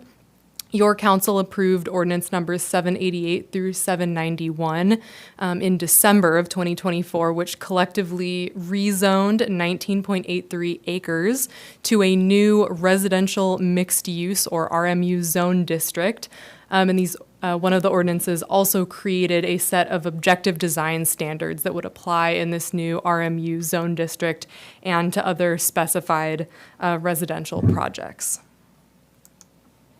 Program 2 of our housing element is ADUs, and as you could see by the earlier statistics that Cindy presented, there is certainly continued interest in ADUs in the city. And so far, since our current ADU regulations have been in place, 3 projects have used the city's pre-approved plan sets, which we provide at no cost to the public. In terms of updating our city's ADU regulations, which is also part of this program, your city council did conduct a first reading of a proposed ordinance last year in June. However, staff in the meantime have been working with HCD and the Coastal Commission to better align that ordinance language with state ADU law and the Coastal Act. And we plan to bring an updated ordinance back to decision makers this spring or early summer. Program 4 is our Section 8 housing vouchers. Carpinteria city residents are served by the housing authorities of the city and county of Santa Barbara. Those are the organizations that administer the vouchers in the city. And our housing element goal is to maintain at least 177 vouchers in the city. And in 2024, 196 vouchers were issued for Carpinteria. Program 7, density bonus. Similarly to our ADU regulations update, a proposed ordinance was reviewed by the Planning Commission in 2024, but has been undergoing additional internal review to ensure Coastal Act and state law consistency as these state laws have continued to change over time. And this ordinance should also return to decision makers in 2025. Program 9 is regulatory concessions for affordable housing. And our rezone ordinances did make some progress towards this program. The residential mixed-use zone would offer ministerial review of projects that proposed a minimum of 20% lower income units. Program 11, supportive housing. This program involves zoning code changes to better accommodate housing types such as residential care facilities, single-room occupancy units, low-barrier navigation centers, types of housing like that. And staff are currently working on an ordinance and have been working on an ordinance in 2024 to make these zoning code changes as they're required under state law. Program 14 is Housing Code Compliance, and the main update for this program for 2024 is that GoGov has been instrumental in our code compliance team being able to receive, track, and resolve cases which can and do sometimes involve housing, zoning violations, and unsafe living conditions. And our last slide here, Program 17, Multifamily Housing Rehabilitation and Preservation. One item from 2024 related to this program was Resolution number 6290, which your council passed last February, and this sets the rental relocation assistance payments for people who are experiencing a no-fault just cause eviction at 2 months' rent or $6,500, whichever of those amounts is more. And we do have resources related to just cause evictions available on the city's website on Community Development Department's housing page. So those resources are available via links on our website. And Program 18, our workforce homebuyer down payment loans. The city was able to provide 2 of these loans in 2024, and the city will be available to provide additional loans upon repayment of existing ones, or if the city is able to identify additional funding sources. And with that, we conclude our staff presentation. Staff recommends that you move to accept this annual progress report and direct the Community Development Director to submit it to HCD and OPR. And we're here if you have any questions about the report. Thank you. Any questions? Go ahead. Okay. I'm sure that I'm not alone in wishing that there were more of the low-income and very low-income projects that went through in this past year, but I know that we're at the mercy of what projects come forward to the city. So one thing I was curious about is, can we look at our inclusionary housing ordinance again to try to use that more as a tool for trying to facilitate the type of affordable housing that we really, that we need for our RENA numbers, but that also I think we want for the Carpinteria community. Thank you, Vice Mayor Solorzano. Our long-range planning division does have an inclusionary housing ordinance update on our radar, hopefully to begin work, if not at the very least research in 2025 to look into how we could potentially make this program more effective at producing more affordable housing in Carpinteria. Yeah, it seems like that's maybe we don't have a lot of tools maybe to entice developers to, and property owners to go in the direction of lower income housing, but it's our current ordinance, I think it's limited to, it doesn't include renters, right? It's just for purchase. And then I think that it's at 12%, it would require 12% affordable housing, which could be above moderate income, which again, I just feel that's not, it doesn't have enough weight to it to try to get the changes that I think that we want as a city.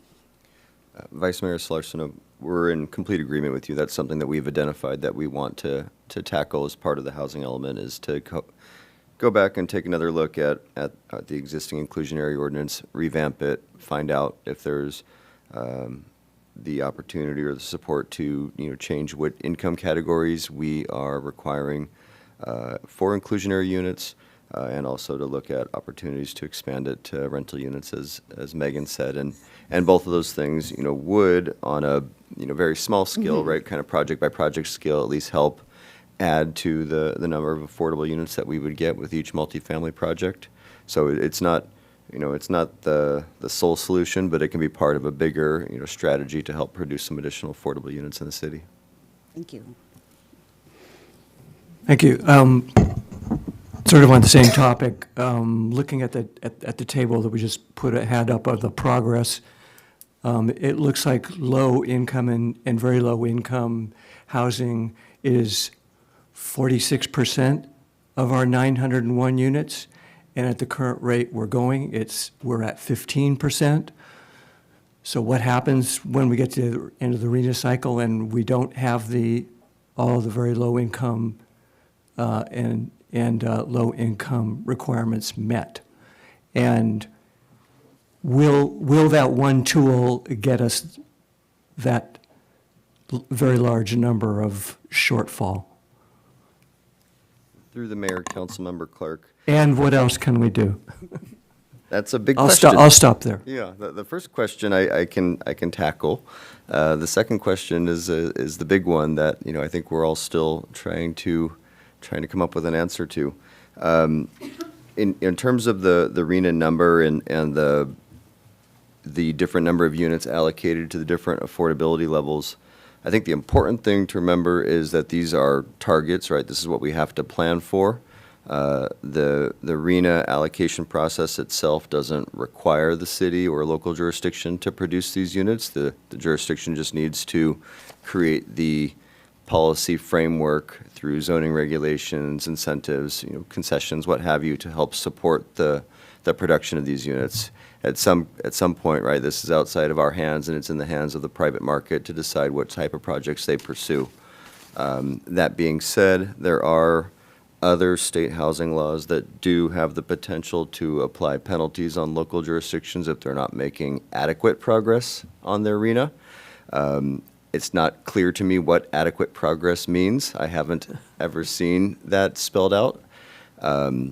You know, to date, we haven't ever run afoul of that lack of progress metric, but it is a concern, and it's something that I do worry about a little bit as we continue to go forward. If we are, you know, continuing to just have this small trickle of affordable units coming in year over year, and we don't have, you know, other strategies or other projects coming online that are going to, you know, help us make a more meaningful impact on those lower income RENA allocations. In terms of, you know, what can we do going forward, I really think it's going to be, you know, kind of a menu of different tools that we're going to need to apply, right? We can get there through individual contributions from projects, through density bonus, or through the inclusionary ordinance. But if we want to have, you know, a more meaningful effect on these numbers, I think we need to be looking at opportunities to either pursue grants or to partner with other types of housing providers, like a people's self-help housing, and see what the city can bring to the table to help create, you know, some kind of public-private partnership where we can pursue a 100% affordable housing project like we've done in the past with Peoples, right? That's the kind of project that gets us suddenly a big, meaningful number of units in one single project, and that really, you know, can make major progress on achieving our RENA.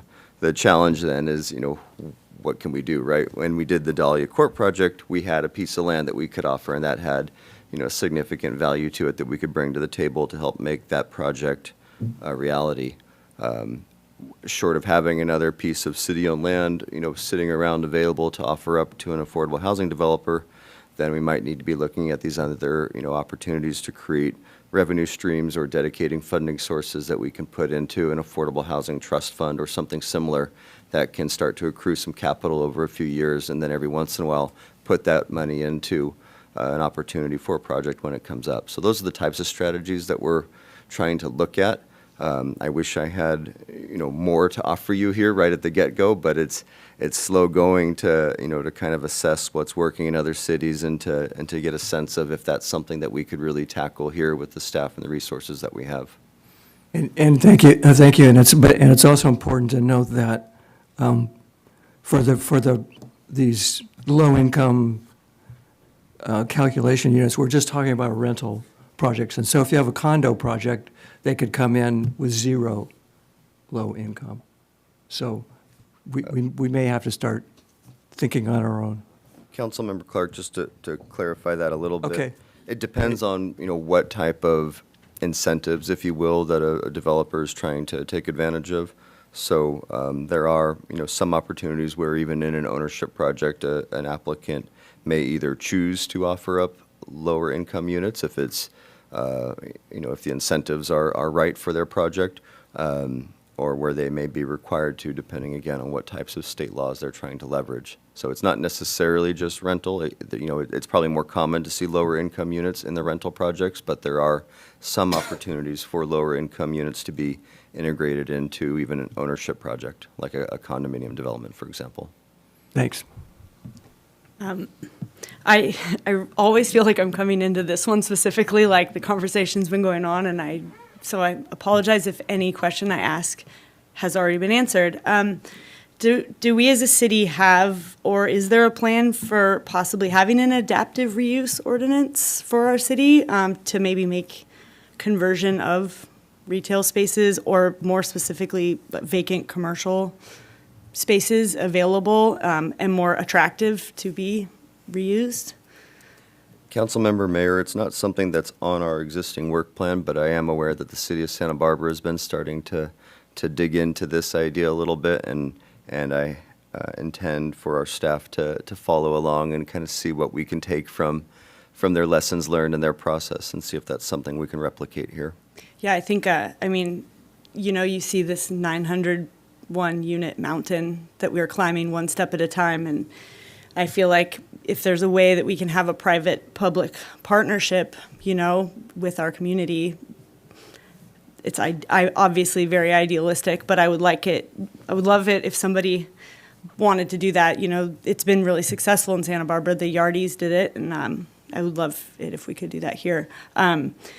Something else that I didn't know about till now, but now I know, is that we have a trust for helping people with down payments, and that feels very much community forward. And, to me, we talk so much about maintaining the character of our city of Carpinteria, and to me, you don't maintain any character if the people that create that character don't live here.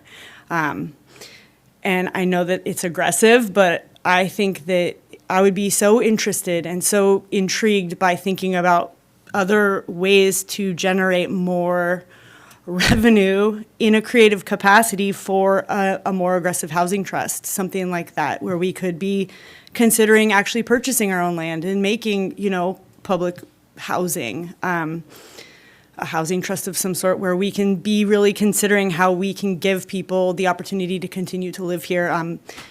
As just an aside, in my neighborhood, there was a development that was built, and one of the houses was set aside for someone, and you got points for if you were a teacher, or if you had lived here, or if you made under a certain amount of money.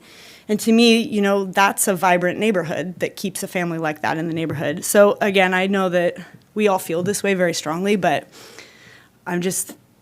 I see this as a difficult problem to build ourselves out of when we don't have any tools to build with.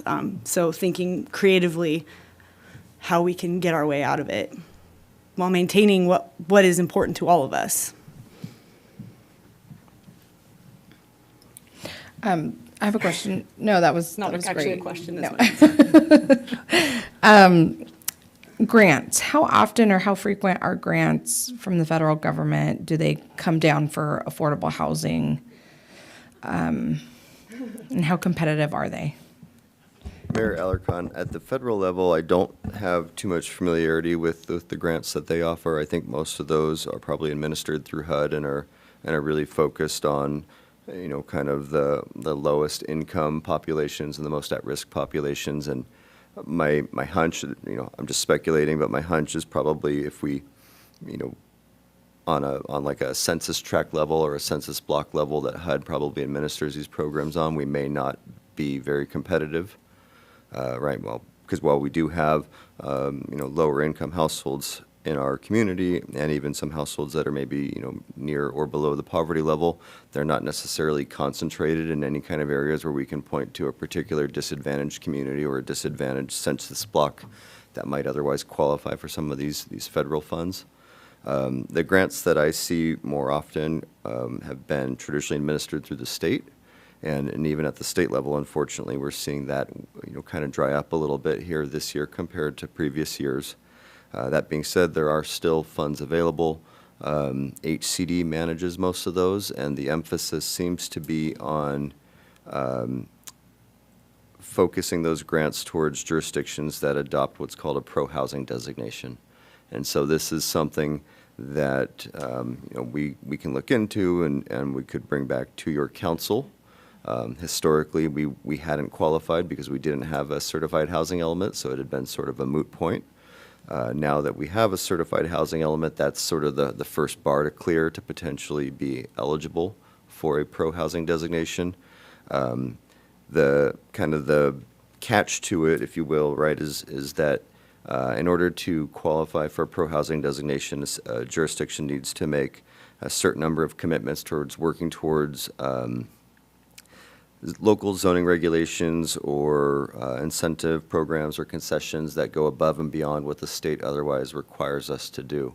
And so, you know, it might be, for example, and I'm not saying you have to do this, but they give you kind of a menu of different options. It could be being less restrictive on parking requirements than what the state requires for a new multifamily development, or it might be allowing for higher densities or you know, additional units beyond what would otherwise be required in certain circumstances, or having a more generous, you know, kind of density bonus incentive program. There's a whole list of different tools. And so, you know, a jurisdiction can kind of go through this menu and try to, you know, mix and match from these different categories and try to find a way to reach, you know, the necessary number of points, if you will, to qualify for the designation.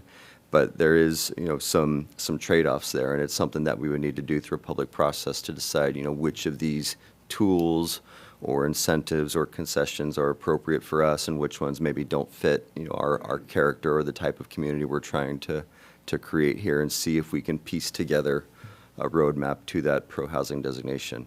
So it's an extensive process. It's not a quick process, but that's, you know, probably right now the most lucrative way to make us competitive for state-level grants. Okay.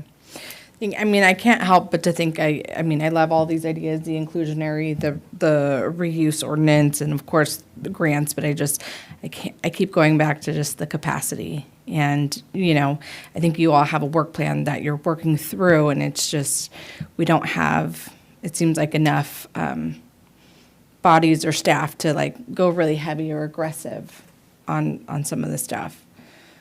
Mayor Alarcon, I completely agree, right? I mean, we've got a backlog, if you will, of you know, work plan items from past years that we're trying to get through and needing to prioritize, you know, some of these more critical path items like the housing element certification was, and now like housing element program implementation continues to be.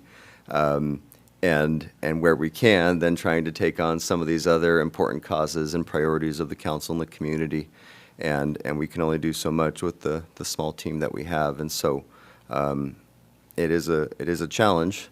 And, you know, with the team that we have, we kind of have to triage and kind of tackle these priorities or these different work efforts in orders of importance, if you will, or kind of legal importance in some cases, to try to, you know, put us in the best situation going forward. But yeah, I mean, it's a fair point that with our limited capacity, we don't have the bandwidth necessarily to go pursue or research all these different ideas and programs and grants that are out there.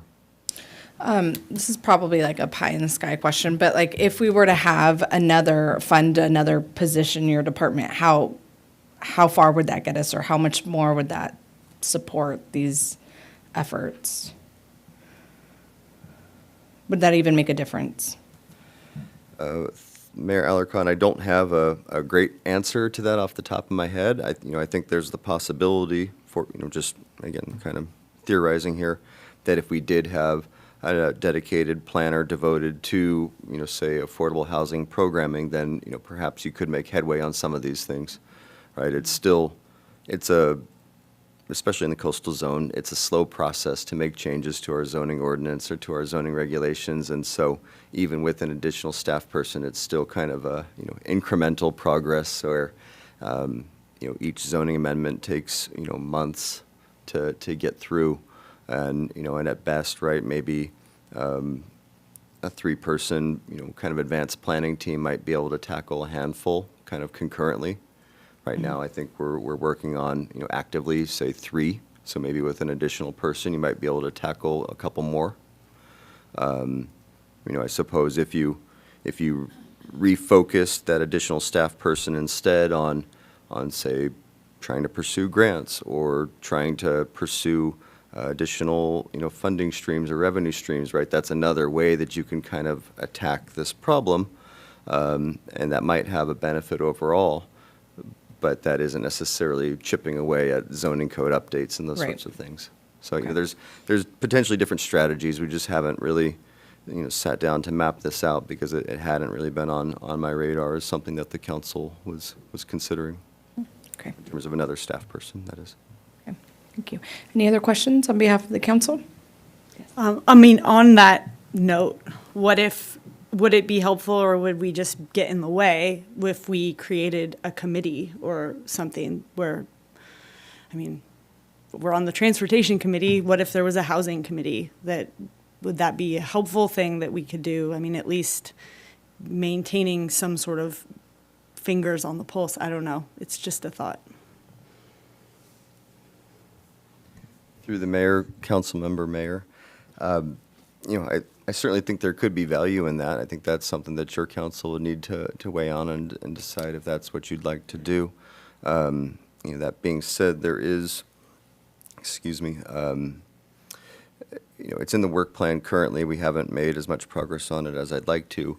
It may carry over into next year, but to come back to your council, you know, with kind of a menu of some different ideas and strategies that sort of touches on maybe what this, you know, housing committee would do in terms of trying to narrow down the field of, you know, here's a whole bunch of tools and approaches other jurisdictions have done elsewhere with different levels of success. Which of these do we want to try to replicate here? So that is something that we're kind of chipping away at, and maybe there's a place for a committee to help steer that work effort. Thank you. Okay. I would be on board with that idea. I'd be interested to hear more about the housing committee and if that would be beneficial.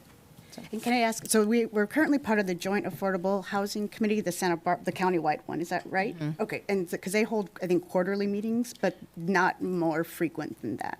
Correct. They hold quarterly meetings, so I'm actually no longer on the committee, and they haven't held one this year as of yet.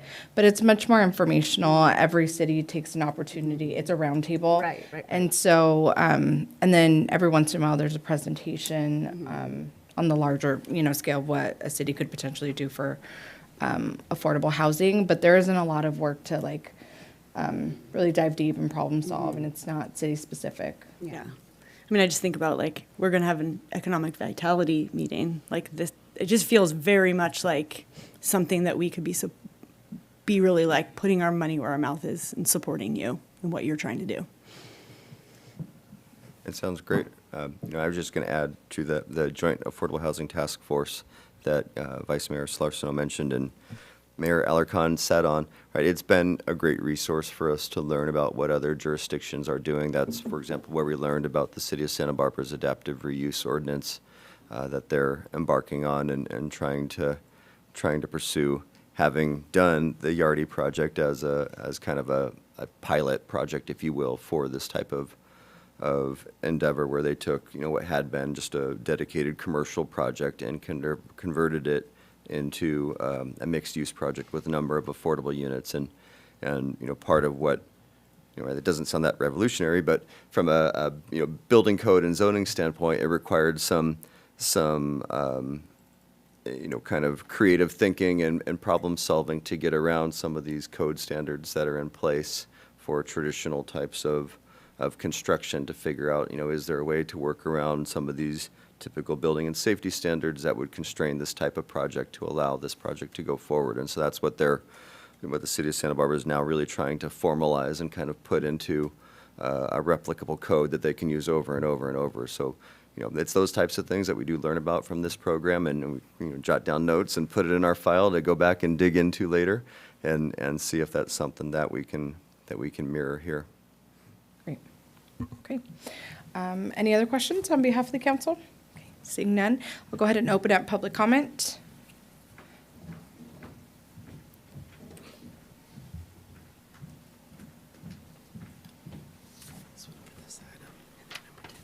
Okay, great, thank you. Patrick O'Connor.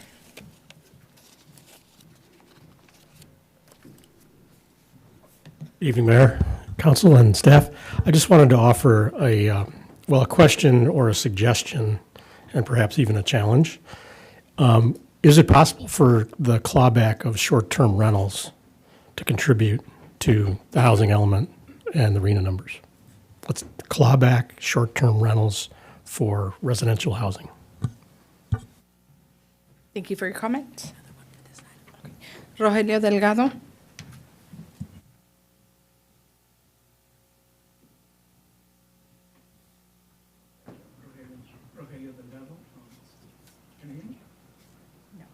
Can you hear me now? Okay, Rogelio Delgado, Carpinteria resident. I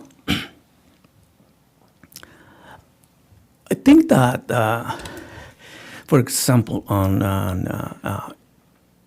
FAH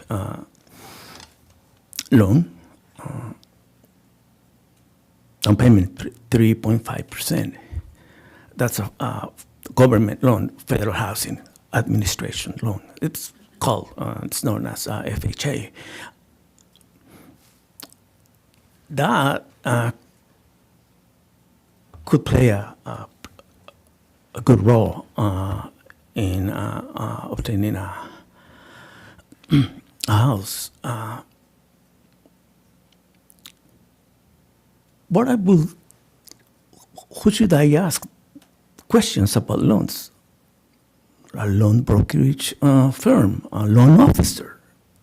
They're everywhere. They're the ones who know everything about loans instantly, and they're up to date on everything. So that's I would recommend.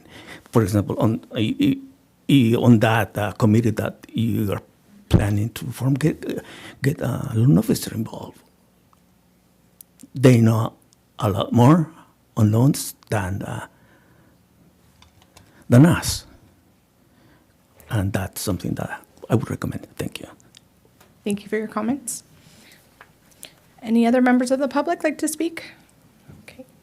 Anyone on Zoom, Brian? Oh, Just one quick comment. yes. We got the Surfliner Hotel coming up, for, one of these days. It's a publicly owned, city-owned property and so forth. It might be sensible to earmark income generated by that hotel to a affordable housing trust fund, something like that. Thank you for your comments. And when you have an opportunity, please fill out a speaker slip, Jim. Thank you. Okay. Anyone on Zoom, Brian? Mayor, we have no raised hands. Okay, with that, we'll go ahead and close public comment and we'll bring it back to the council.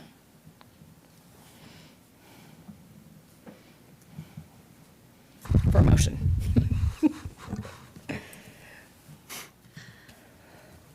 I move to accept the 2024 Housing Element Annual Progress Report and direct the Community Development Director to submit the report to HCD. Second.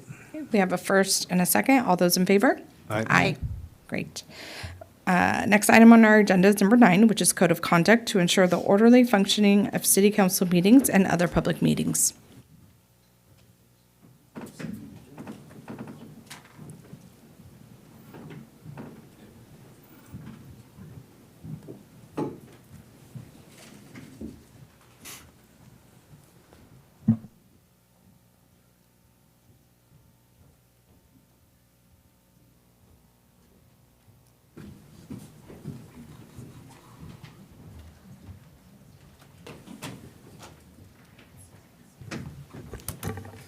All right, good evening, council members. So tonight we're covering the Code of Conduct for city council meetings and council advisory groups meetings.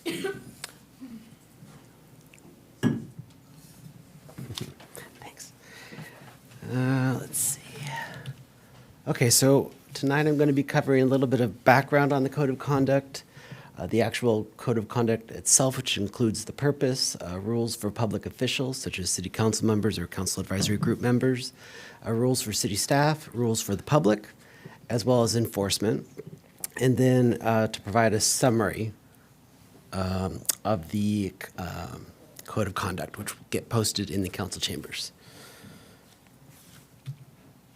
So as part of the background, the Carpinteria Municipal Code, Chapter 2.04, establishes the city council meeting procedures and rules of debate. The CMC sets the Roberts Rules of Order as the parliamentary procedures governing the conduct of meetings. Roberts Rules of Orders are the most commonly referenced parliamentary procedures, and they are more formal, but they are a bit outdated.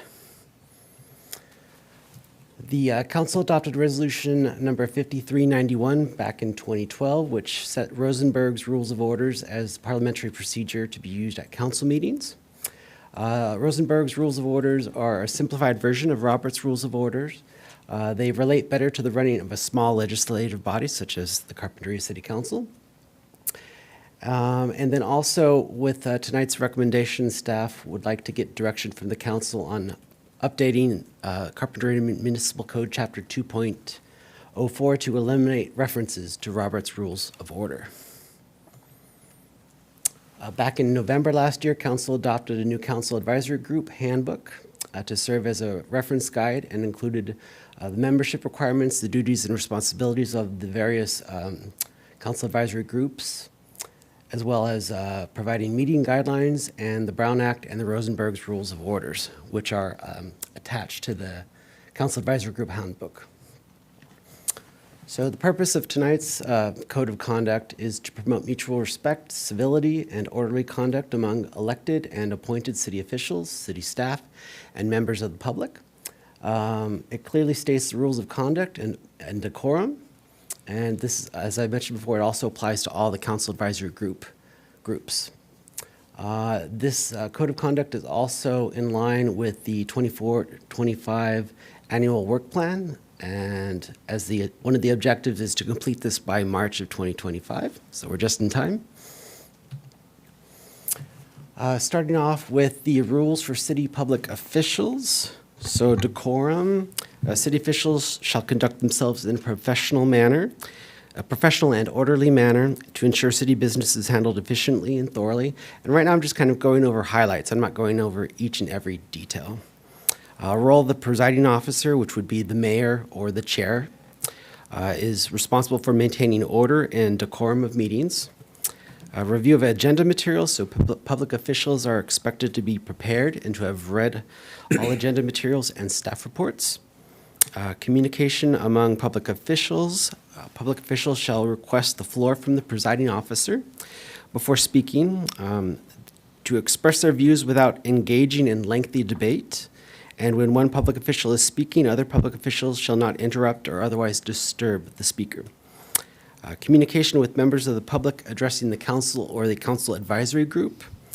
Public officials may question the person addressing the body at the conclusion of the speaker's comments or upon expiration of the speaker's time to speak. Such questions shall be directed to the speaker by request and to the acknowledgement of the presiding officer. Public officials may not discuss, deliberate, or vote on any matter related under the agenda item titled Public Comments on Matters Not on the Agenda. And public officials shall not talk privately with the public during the meeting or during recesses of the meeting. Under the procedures for the conduct of city council or CAG meetings shall be conducted as outlined in the Brown Act and Rosenberg's Rules of Order, supplemented by this code of conduct, the CAG handbook, and the Carpinteria Municipal Code. And for the code of conduct application, this code of conduct and Rosenberg's Rules of Order are intended to expedite and facilitate the transaction of business in an orderly fashion and will be deemed to be procedural only.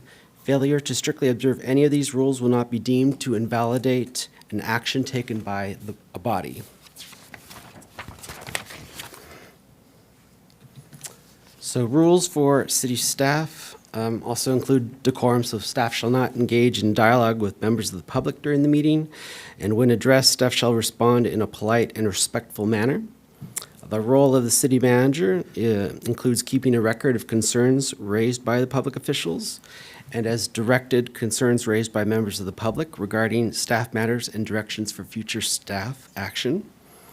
Availability of agenda materials is consistent with the Brown Act. Staff shall ensure all staff reports and additional agenda materials are made available to the public at the time those materials are circulated to the body. Then covering the rules for the public, this is the biggest section. And here again, I'm just going to highlight just some of the major ones. So members of the audience shall not engage in disorderly or boisterous conduct that would disturb, disrupt, impede, or otherwise render the orderly conduct of the meeting unfeasible. A member of the public engaging in any such conduct shall, at the discretion of the presiding officer or a majority of the body be subject to the removal from that meeting, the presiding officer shall notify the individual that they need to conduct themselves in a manner consistent with this code of conduct and warned that they will be expelled from the meeting if they continue to disrupt the meeting. This applies to both in-person and virtual attendance at the meeting. And covering persons addressing the body. No person shall address the body without first being recognized by the presiding officer. The presiding officer may establish reasonable regulations for public comment based on the time available and/or the number of persons waiting to speak. The city's practice has been to limit each member of the public to 3 minutes. Persons addressing the body shall address the body as a whole and shall not engage in dialogue with individual public officials, city staff, or members of the public. Members of the public should not have access to the audiovisual equipment to make any presentation during public comment on a specific agenda item or under public comment on matters not on the agenda. If a member of the public wishes to address the body as themselves and as a representative to an organization, they may do so, but they'll be given 3 minutes for their entire remarks. Members of the public shall not approach the dais at any time without prior consent from the presiding officer. And members of the public wishing to share written materials with the body at the meeting must provide the city clerk with 6 copies. That includes 5 for the council or council advisory group and 1 for the record. And then on to the enforcement section. A warning of the presiding officer shall request that a person who is violating this code of conduct cease such conduct. If after receiving a warning from the presiding officer, the person persists in disturbing the meeting, the presiding officer may call for a recess, order the room to be cleared per the Brown Act, or order the person to leave the meeting. Under the removal section, any law enforcement officer who is serving as sergeant-at-arms at the meeting shall carry out the orders and instructions given by the presiding officer for the purpose of maintaining order and decorum. Under resisting removal, any person who resists removal by the sergeant-at-arms may be charged with the violation of any applicable ordinance or law, including but not limited to Penal Code Section 403. Under motion to enforce, if the presiding officer fails to enforce this code of conduct, any member may move to require the presiding officer to do so, and an affirmative vote of a majority of the body shall require the presiding officer to do so. If the presiding officer fails to carry out the will of the majority of the body, the majority may first designate the vice mayor or vice chair, or secondly, another member of the body to act as presiding officer for the limited purpose of enforcing this code of conduct. And lastly, under clearing the room section, if a meeting is disturbed or disrupted in such a manner as to make infeasible or improbable the restoration of order, the presiding officer or a majority of the body may exercise the authority granted in the Brown Act. By order, the meeting room be cleared and continuing in session in the manner authorized by the Brown Act. So here on the screen, you can see a snapshot of the summary of this code of conduct, which will be posted in the council chambers, as well as it will get printed on the back of the speaker slips. And then tonight's recommendation is to adopt resolution number 6370, establishing a code of conduct to ensure the orderly functioning of city council meetings and other public meetings, and then also to provide direction to staff to return at a future date with an amendment of the Carpinteria Municipal Code, Chapter 2.04. And with that, that concludes my presentation. Great. Thank you for your presentation. Any questions on behalf of staff? Go ahead. Well, one section that I appreciated seeing is you had read it out, and it's on page 5. It's public officials shall not talk privately with the public during the meeting or during recesses of the meeting.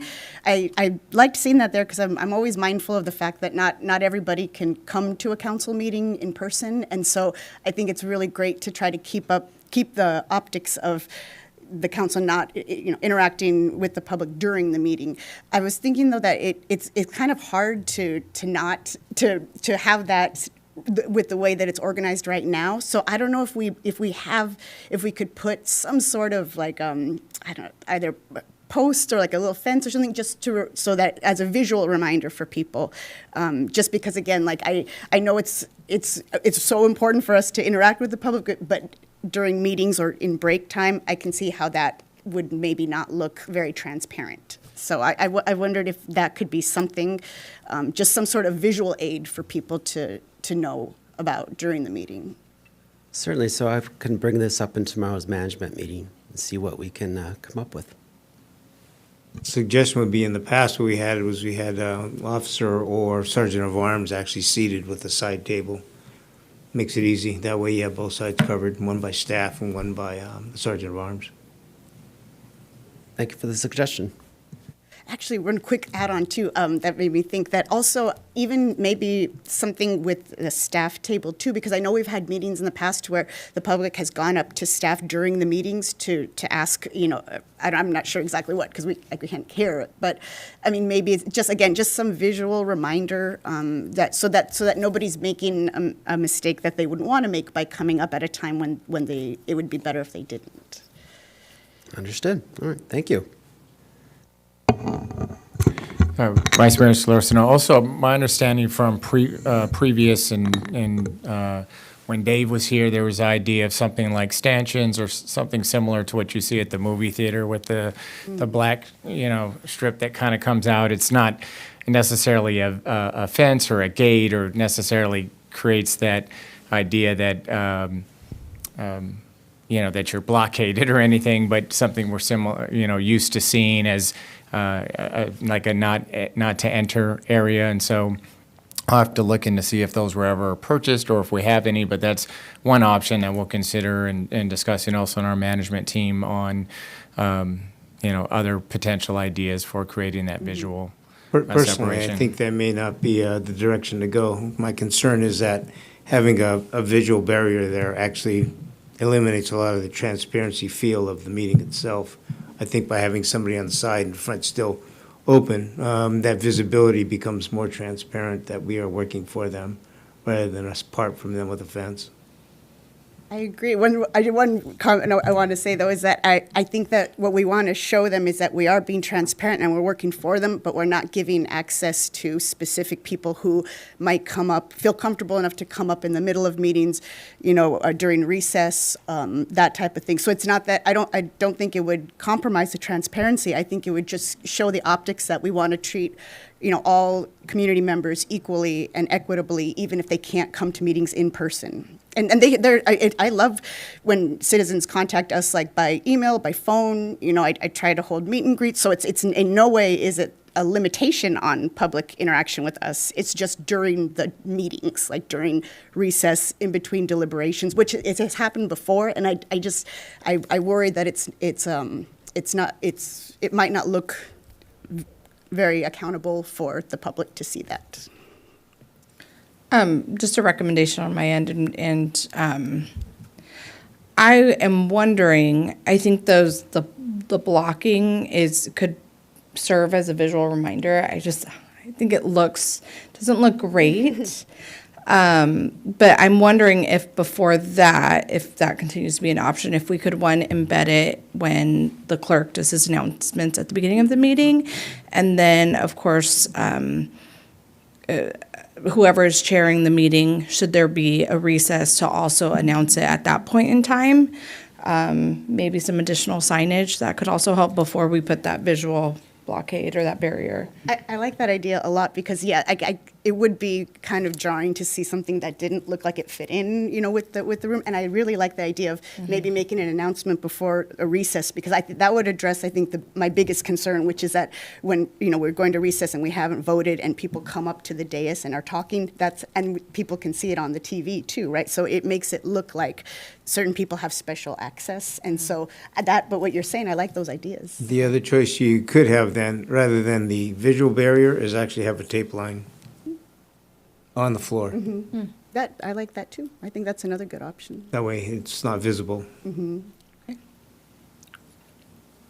If I can jump in, council, through the mayor, I think a lot of these ideas make sense. I do, just as a reminder, when we're talking about barriers, I also like the idea of having the city clerk and/or the mayor remind the audience of what we're talking about are kind of legal requirements here. So, there's an interest, I think, in the council being accessible to the public, and so we don't want to necessarily undermine that. But I think what is being discussed here is the concern about members of the public trying to have maybe off-record conversations about matters that are under discussion with the council, and those should be on the record. And so I think having Brian remind the public of those legal requirements, and also you all as council members,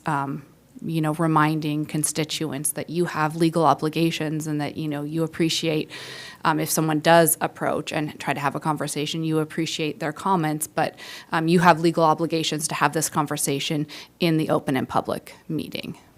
And so I think that's what a lot of these recommendations or policies in the code of conduct are getting at, are trying to make more accessible what those rules and requirements and, limits are. Yes. Thank you.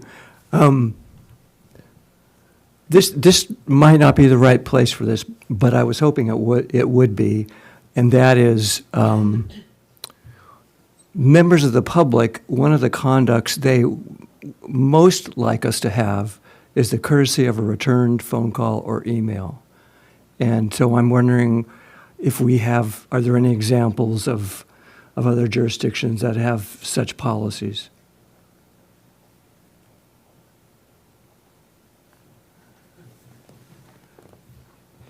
Councilmember Clark, through the mayor.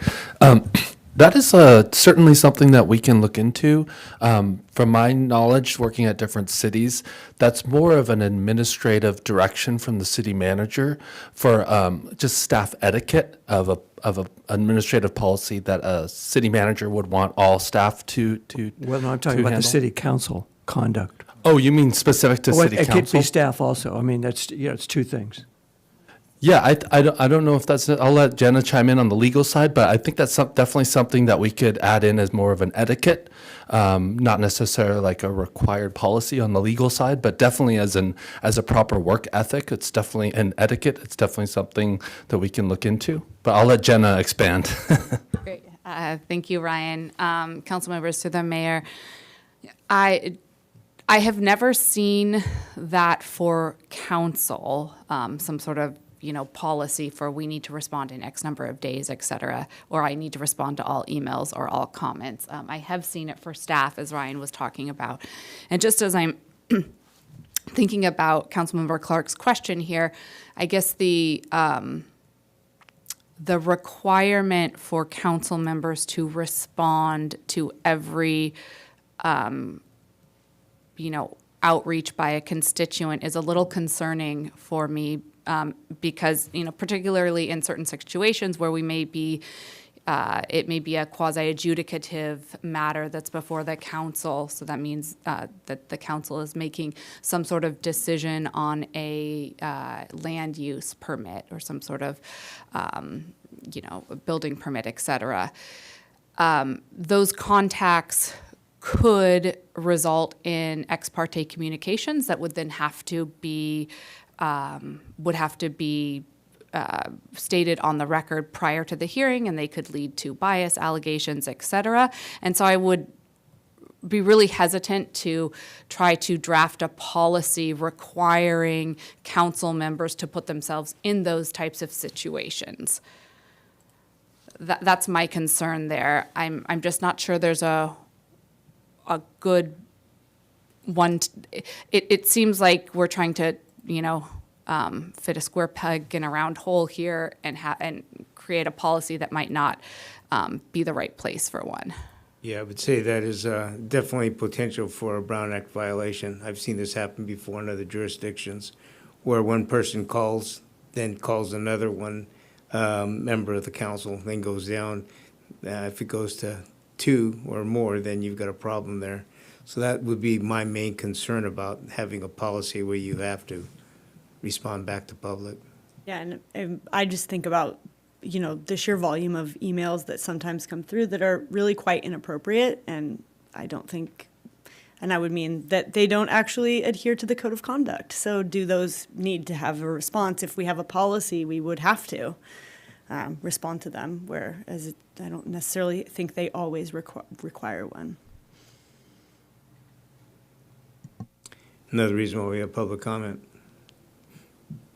I do want to say I appreciate, though, Councilmember Clark, what you're saying, because I think something that we sometimes get feedback on, I know even for myself, you know, if people email me and it takes me a couple days to get back, sometimes that can be frustrating to them if they feel like, you know, they're trying to go about the outreach the right way and get feedback. So I appreciate you bringing it up, and maybe as a reminder, too, for us to try to be more responsive.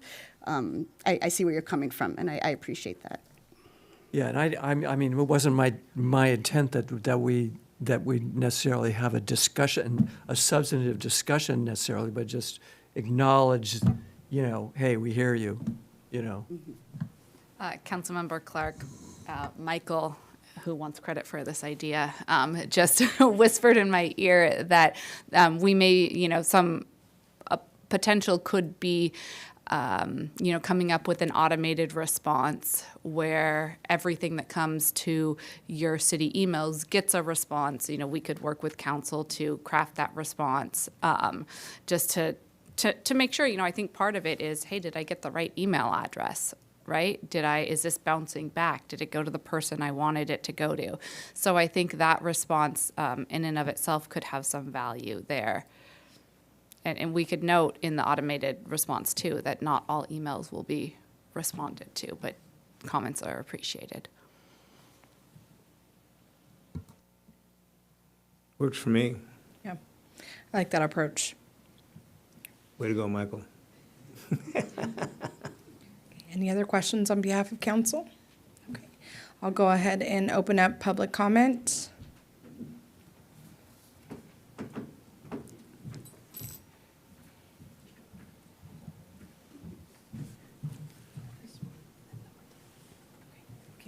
Rogelio Delgado.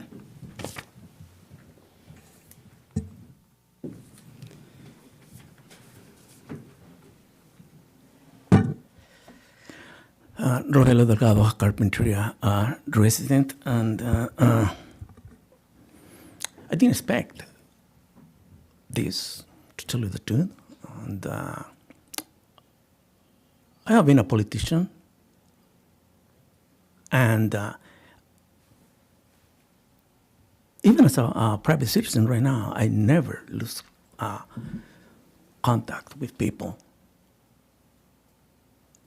For example, you have noticed that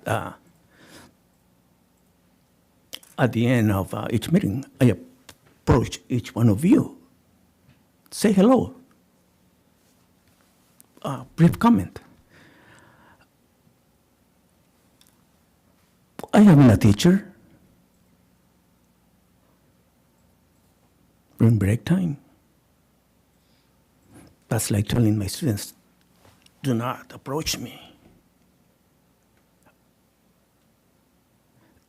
That's the human contact that I think that we as, for example, you as politicians, we as private citizens, that's what we need, public contact, public touch.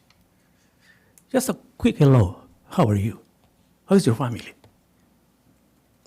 Now, the Brown Act itself, I have said it all along, for a year, to the school board, to you, and now everything is clear.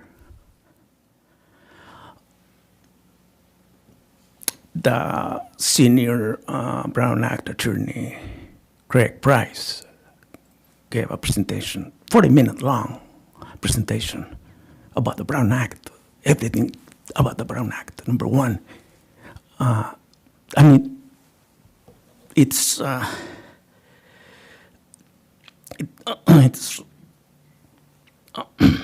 paper slips. They're not required. They're not.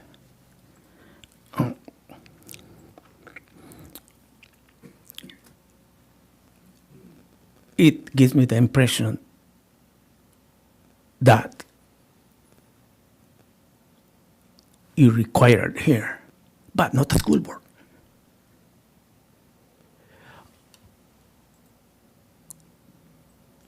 Public comments can be anonymous, can just show up and start talking. It's in the Brown Act. And if the school board follows the Brown Act, City Council has to follow the Brown Act. It's the same act. It's not that it's a different interpretation. No. Thank you. Thank you for your comments. Anyone on Zoom, Brian? Mayor, we have no raised hands. Okay, great. I'll go ahead and bring it back to the council. And I'd like to just mention maybe if staff want to chime in terms of the public comment regarding the paper slips. Although we do ask for paper slips, it's not required, so anyone can choose to say no, and we would still hear a public comment from anyone in the public or via Zoom. But if there's anything else that you'd like to add to that? Thank you, Mayor Alarcon, and council members. That's absolutely correct. They are not required. It has been the tradition and the custom of the council to use green slips. They are not required for members of the public to use or fill out in order to make a public comment. It's simply, it's helpful to keep the meeting organized and keep public commenters organized. Excellent. And then I also just want to confirm that in terms of contact with council members, it is solely during the meeting, so this is not before or after the meeting is adjourned. Is that correct? Mayor Alarcon, that's, if you're talking about the code of conduct and what's included in there, yes, that is correct. And I believe it's also specifically, it's not someone coming up and saying, "Hi, how are you? How's your family?" It's someone coming up and trying and attempting to continue a conversation that was part of the item that was being discussed during the public meeting.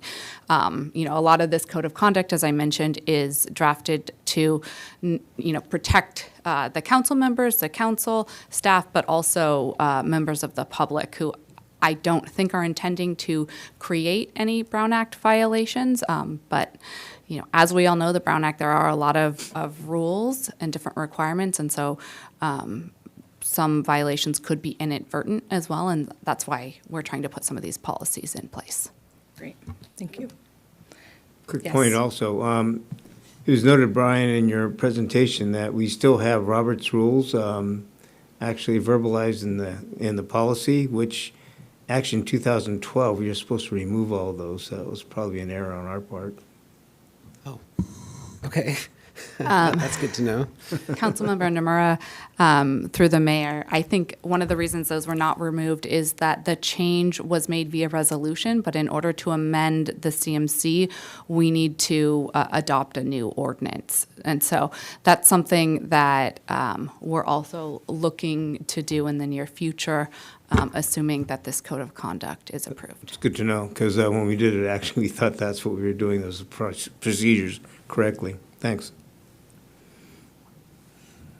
Okay, I'll bring it back to the council for a motion, please. Well, I'll just say first, I really appreciate this conversation that we had. I think it's really important to talk about how we interact with the public. And I appreciate everyone's feedback on it. And thank you so much to city staff for coming up with this code of conduct. It's something that I know we've been wanting to have in place for a while, so it's great to see it here and ready to go.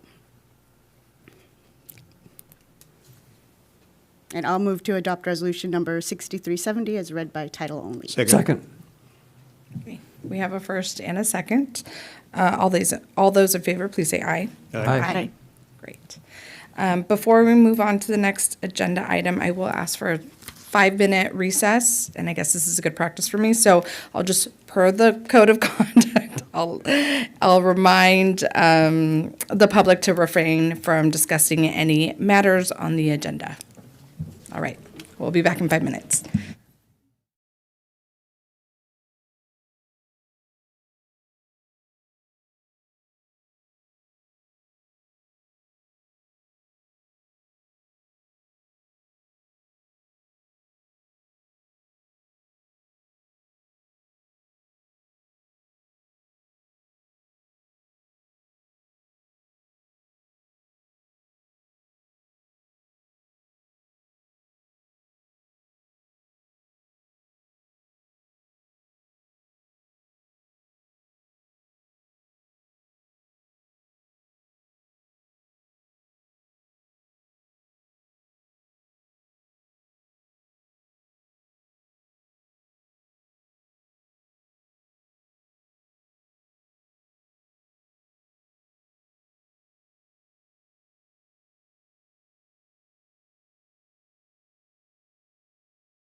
Okay, we will now reconvene the city council meeting, and we are on item number 10, which is resolution opposing oil transportation by pipeline. Great, Mayor Alarcon, council members. I will be taking this presentation this evening.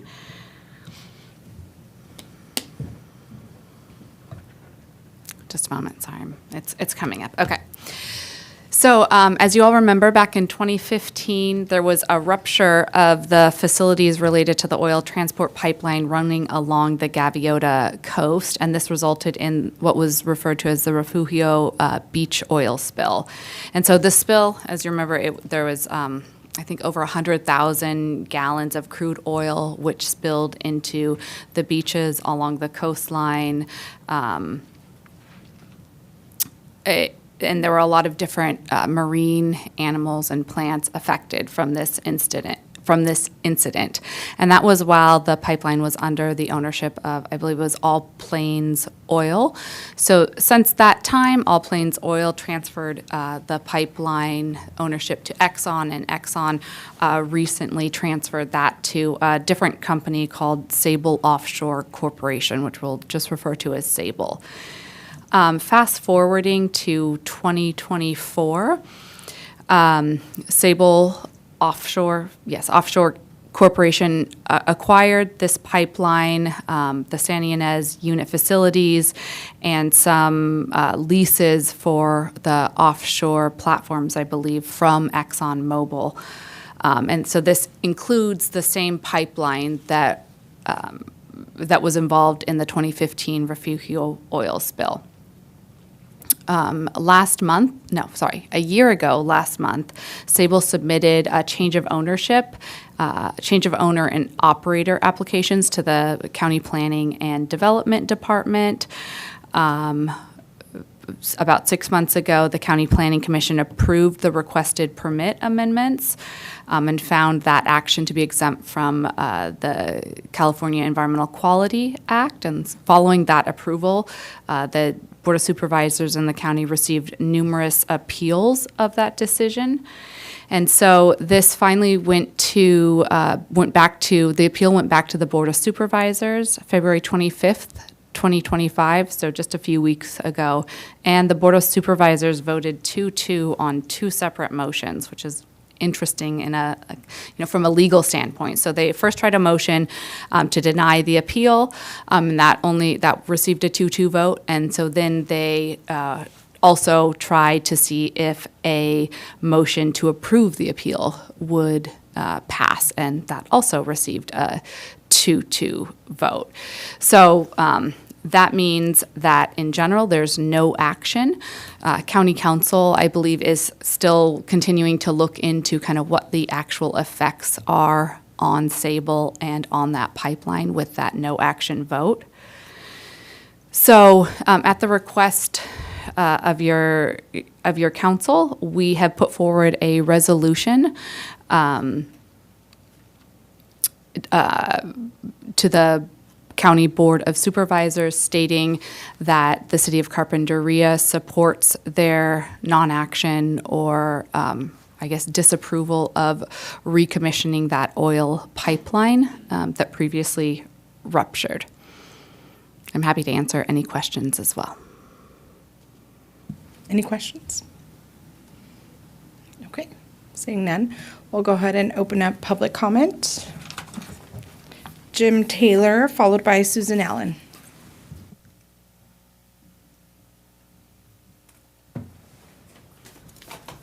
Thank you, Council. That's a great idea, of course. The Carpinteria Valley Association, of which I'm the Vice President, strongly supports this resolution.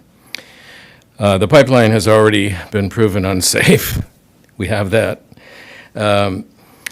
The catastrophic damage that occurred on our coastline in 2015 as a precedent, and additionally, the company has failed to show the financial resources necessary to cover another episode such as this, or even something much worse, because the restarting the pipeline implies the restarting of 3 oil platforms in the channel that were built a long time ago and are out there rusting and corroding away, as well as undersea pipelines that are a hazard. Imagine a leak in one of those undersea pipelines, how long before you notice it and how much oil comes out of it in the meantime. And then the onshore facility, the processing plant, these are all part and parcel of this. The problematic condition of the pipeline is reason enough, but restarting these oil platforms and all the other infrastructure, but considering the jurisdiction that we're talking about here at Carpinteria, what do we have to say about it? Well, we suffered in the 2015 oil spill. In fact, it went all the way down to Long Beach, but we got a good amount of tar and oil on the beaches, and so that makes it our problem really locally. So you're entirely justified, in our opinion. Icing on the cake, when that San Ynez unit was operating with those 3 oil platforms out there, it was the single largest source of greenhouse gases in the county. So obviously, we don't need to go into that whole angle, but that's plenty of bad stuff in the air. So therefore, the Carpinteria Valley Association and probably most of the town, I think, would hope that you do pass this resolution and send it on to the Board of Supervisors. Thank you. Thank you for your comments. Susan Allen, followed by Gail Marshall. What he said it brilliantly. But this should be a no-brainer, but just in case, I'm here to provide some Carpinteria history. Much of the oil equipment is old, and pipelines are no exception. Yes, there is maintenance, but things still wear out, and sometimes with disastrous results. In 2004, a pipeline located inside the Harbor Seal Sanctuary was tested, and anomalies were found. And I'll leave this and you'll make a copy. So the zeros, the big zeros, are what the pipeline should have looked like. These little zeros up here are where the anomalies were. So that's how narrow or thin the pipeline had become. So up there. The pipeline continued to operate for years. I'm sure if your car tires were in that kind of condition, you wouldn't be driving around on them. We are fortunate that there were no accidents, but we can only imagine the tragedy our community would have suffered. In more recent history, the city was saddled with a pipeline that was not properly abandoned by Veneco. The original builder, Chevron, was absolved from any responsibility. The city was stuck with that bill of nearly $500,000 funded by taxpayer dollars. Fortunately, a wise city council ensured years ago that when the plant sold to Veneco, Chevron would still be on the hook for the cleanup. Good going, city. The decommissioning is very costly, and I, for one, am glad Chevron, not the taxpayers, are on the hook. Opposing the startup of this pipeline is wise. Many of these companies operate on a shoestring, possibly leaving governmental agencies responsible. Simply put, it's a risk you shouldn't be willing to take. Thank you. Thank you for your comments. Gail Marshall.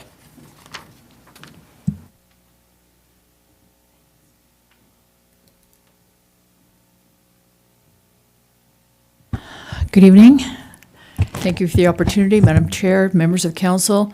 I'm speaking as a former board member of Get Oil Out, GOO, if you will. Thank you for expressing your support for our precious coastal resources. This resolution against recommissioning the pipeline righteously puts our community on notice that we value clean air, clean water, and clean coastal resources. So thank you very much for taking this up. Thank you. Any other members of the public wish to make a public comment? Okay. Seeing none, anyone on Zoom, Brian? Mayor, we do. We have Molly Troop. Okay. Molly, go ahead.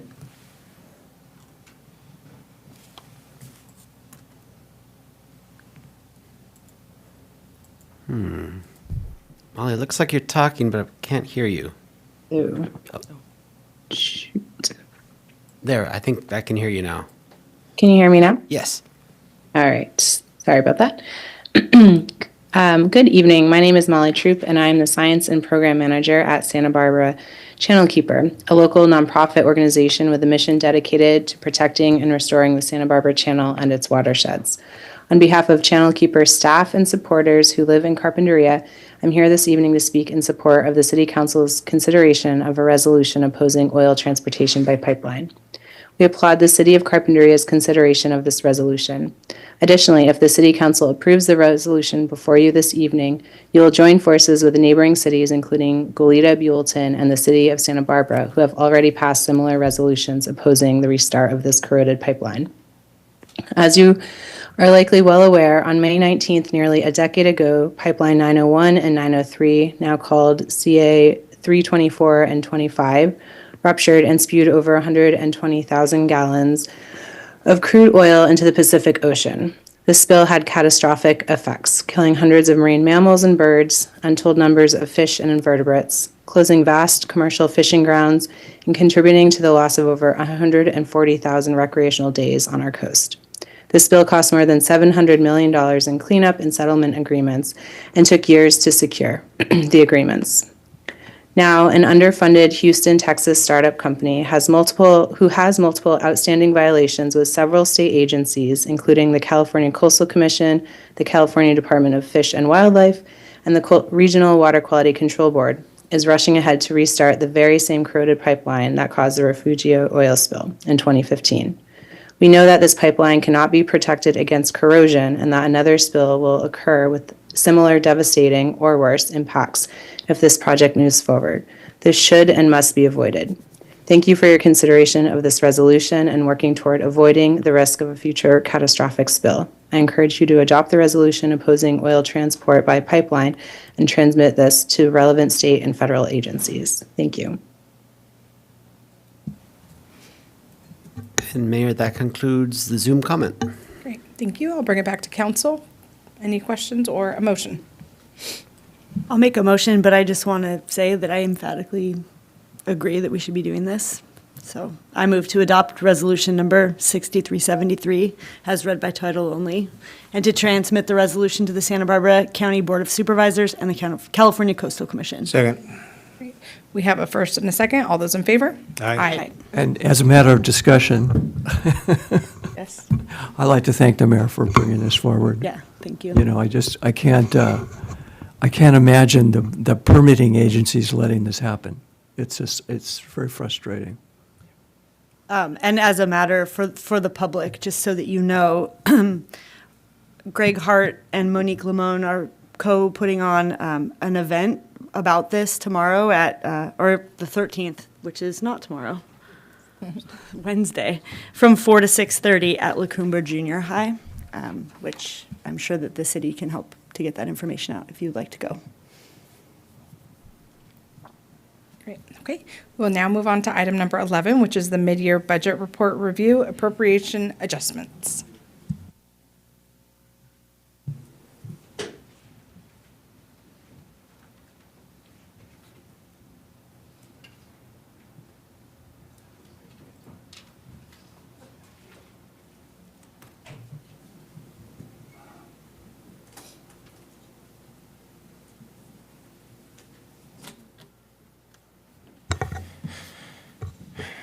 Mayor, council, community members, I'm going to get us kicked off, and then I'll be followed by our Administrative Services Director, Lisette Maldonado, who will be doing most of the heavy lifting this evening. And of course, for any detailed program-specific questions that you may have, our department heads will be here to assist. Now, on this slide is just a little bit of what we're going to discuss, the mid-year budget report and its purpose, an overview of the report attachments. We'll discuss the report table headers and what those mean, and then a summary of the city's 5 major funds. Next slide, please. So the the city's budget is a living document, and the mid-year budget exercise gives us the opportunity to assess where we are compared to what we had projected in June when we first approved the budget. And this includes looking at trends in things like sales tax and our transient occupancy tax, which took a major change with the approval of Measure B.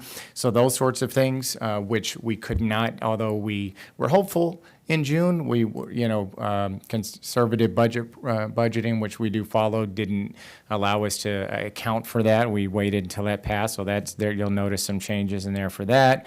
And then the individual departments go through their budgets and their activities for the remainder of the fiscal year. And they figure out what's happened, what hasn't happened, what costs more or less than expected, and we make adjustments on the budget. And again, of course, it's just a snapshot in time, and then it will change from there as well, but it's considered best practice. And then what this helps us do ultimately is to ensure that our budget aligns with our goals and our expected outcomes for the fiscal year. Next slide, please. So as an overview of the attachments, Attachment A provides summaries by fund. That includes revenues, expenditures, adjustments, and interfund transfers, also known as subsidies, as the general fund may transfer money to the Recreation Services Fund. And then Attachment B will be a complete list of all of our recommended changes. And I will say that this is a report that you'll want to read to the end. Any single page or line item can be taken out of context. For example, you might see expenses in the community development department going up by $200,000, and you might wonder why that's happening. But if you read further, you'll find out that revenues are also going up by $200,000, and they're just offset. So there's a lot of ups and downs that you'll see through this report. So definitely, again, read to the end. Next slide, please. So the fund, you'll see this column in the tables to follow. Those are things like our general fund, Measure X, AB 939, which is our solid waste fund, recreation services. So that's what you'll see there. That's just mainly for tracking and accounting purposes within these various funds that we create. The current budget is not our adopted budget. That's our original adopted budget plus any amendments made through council action. So that's any of the appropriations that you've made since we adopted the original budget. The year-to-date actuals. So we have to draw, in order to produce this report, we have to draw a line somewhere. Like I said, these numbers have probably changed since we've drawn the line, but Lisette draws a line at the end of the 31st, and that's what these numbers reflect. The year-to-date percentage, that's the percentage of budgeted funds that we've used within the various line items.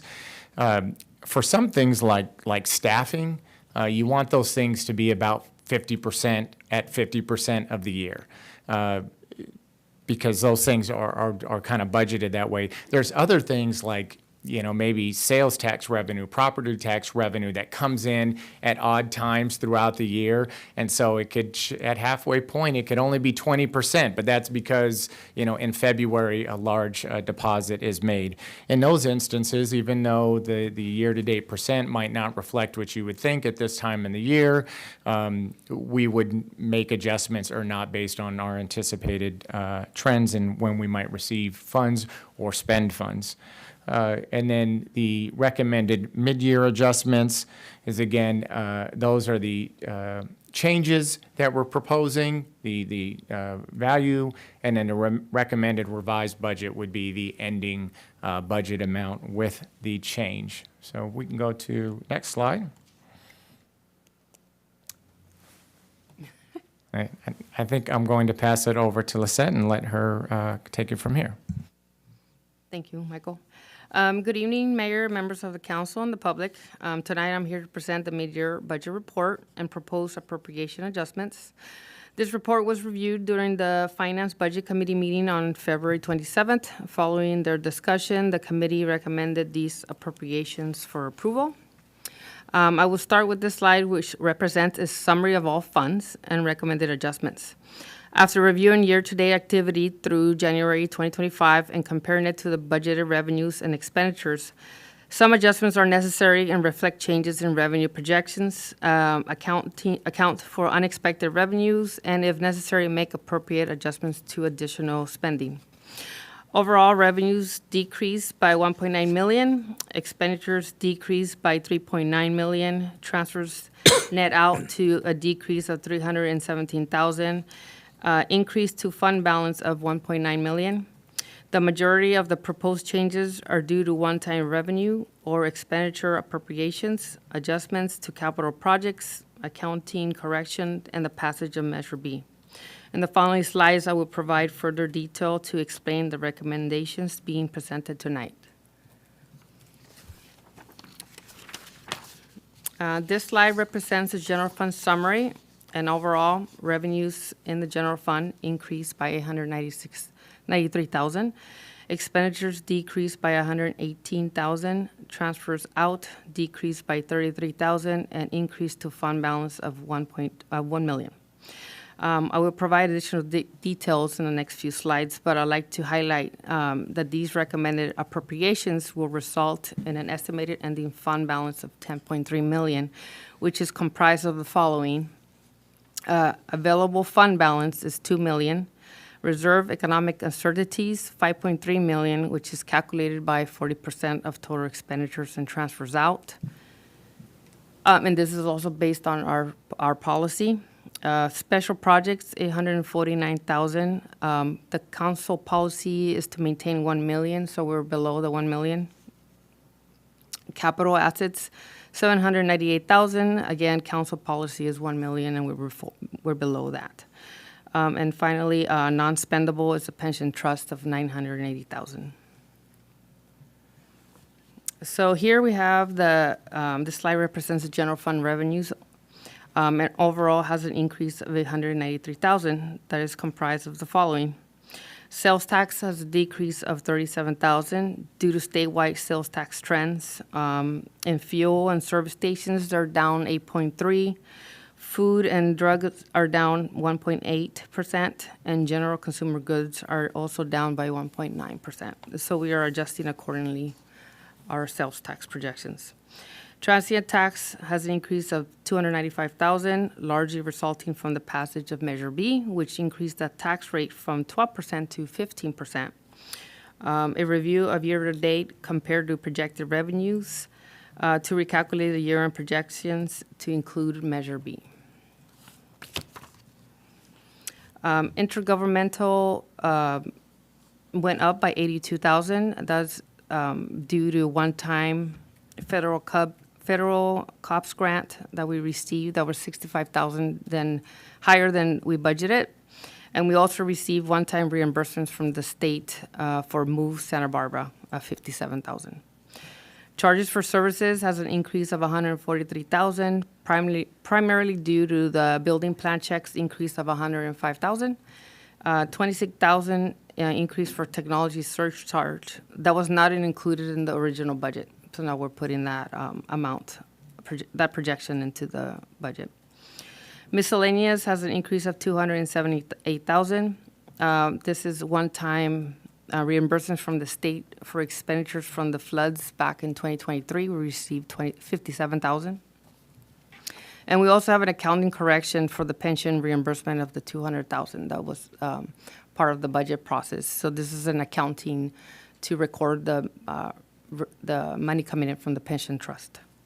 And then we also have the vehicle license fees that we received, 20,000. Lisa, I have a quick question. In terms of the general fund revenues and the sales tax, this is something that the city manager had mentioned. There are some sources of revenue that don't come in month to month. Can you share with the public, like the sales tax, when we expect that throughout the year? So as of January, we have received 39%. So the sales tax is 2 months delay. So it catches up at the end of the fiscal year when we receive payments in July and August, and they are accrued back into the general fund. But we did get projections from from HDL, which are our sales tax consultants, and they are the ones that are watching or understand the sales tax to give us a better projection. I will also add the transient accuracy tax, the same, that's quarterly. Payments are due in January, for example, for the last quarter. So as of January 31st, we had only received one payment, but I did receive the first quarter, February 5th. So I was able to kind of use that projection to help me project out for the end of the fiscal year. So on this one, on this slide, we have the general fund expenditures. Overall has a decrease of 151,000. It's comprised of a reduction of 372,000 in major capital outlay. This was due to the decision to purchase a used street sweeper instead of the electric sweeper that was originally proposed in the budget. We have an increase of 194,000 in professional services for consultants in the building plan check services, grant writing, assessment services, business license, and accounting services. There's also a proposed increase of 62,000 in wages and benefits, primarily due to salary allocation correction. A transfer out includes of proposed reduction in subsidies totaling 33,000, which is a decrease of 54,000 to the AB 939 fund.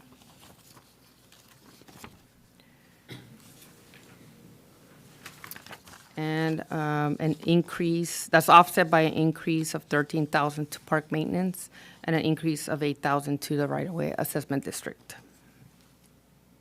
If I could, one of the difficult things even for us, with the salary allocations that she mentioned and the changes. So because we do a program-based budget here, all of our staff are assigned certain percentages by how much time they're assigned to a various program. So if we hire somebody and we decide that they're maybe no longer going to spend time on this program and they're going to be assigned to another program, we have to technically make that correction of adjusting, maybe they were being paid out of Measure X because Measure X funds, X program, and now they're going to be paid out of another. And it's just kind of like a swapping of the numbers, and that's offset by some other place. But just wanted to point that out as one of those nuanced things here. This slide is our Measure X. Overall has a net increase of 296,000 to the fund balance. Revenues decreased by 39,000 due to a 47,000 decrease in local tax, largely due to the same economic factors as sales tax. A 17,000 decrease in miscellaneous revenue for senior programming that was offset by an increase of 25,000 in interest income. Expenditures decreased by 124,000, including 100,000 reduction in professional services for the housing element that was no longer needed by community development, and a decrease of 18,000 for senior programming. Transfers out have a decrease of 211,000 for subsidies and capital projects, a reduction of 189,000 to the capital projects fund, 64,000 to the library fund, and 21,000 to the PEG fee fund. These are all due to fund balances from the prior year. These decreases are offset by an increase of 63,000 in the Recreation Services Fund for additional costs related to personnel, equipment repairs, and janitorial services. Again, just to chime in on some of the nuances for any of our senior program supporters out there and hearing, there's an $18,000 reduction, that those were based on anticipated revenues, and so they were going to generate a certain amount of revenue, and then we have to add the expense for them to spend that. They ended up spending their time somewhere else other than raising that money for those specific programs, and so it was a reduction in revenue and then thus expense, and it was really no net impact on that program, but just another nuanced part of these numbers.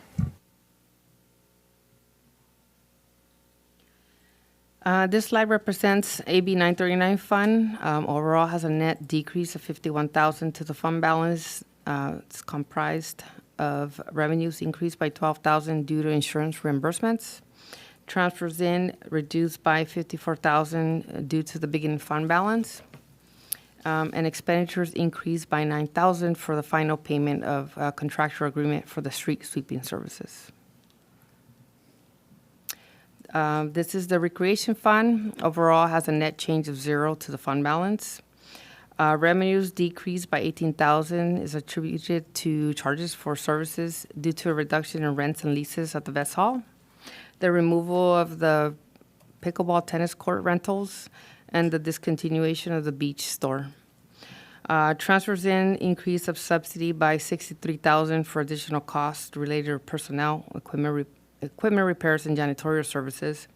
And then expenditures increased by 45,000 in additional costs, again related to the personnel, equipment repairs, and janitorial services. Can I ask a quick question? You mentioned the beach store, and so is that something, I know it's moved over to, the services have moved over to the end of Ash at the boathouse. Is that location selling any of the items that were previously sold at the beach store? Because I saw there was like a change in the revenue. Yes, Vice Mayor Solorzano. So everything that was happening, well, I shouldn't say everything because we had sweaters and a lot of space. And the boathouse, if you go in there, it's full with kayaks. So they have a limited amount of things that they're doing over there, not as much as the walk-in hats and sweaters sort of a thing.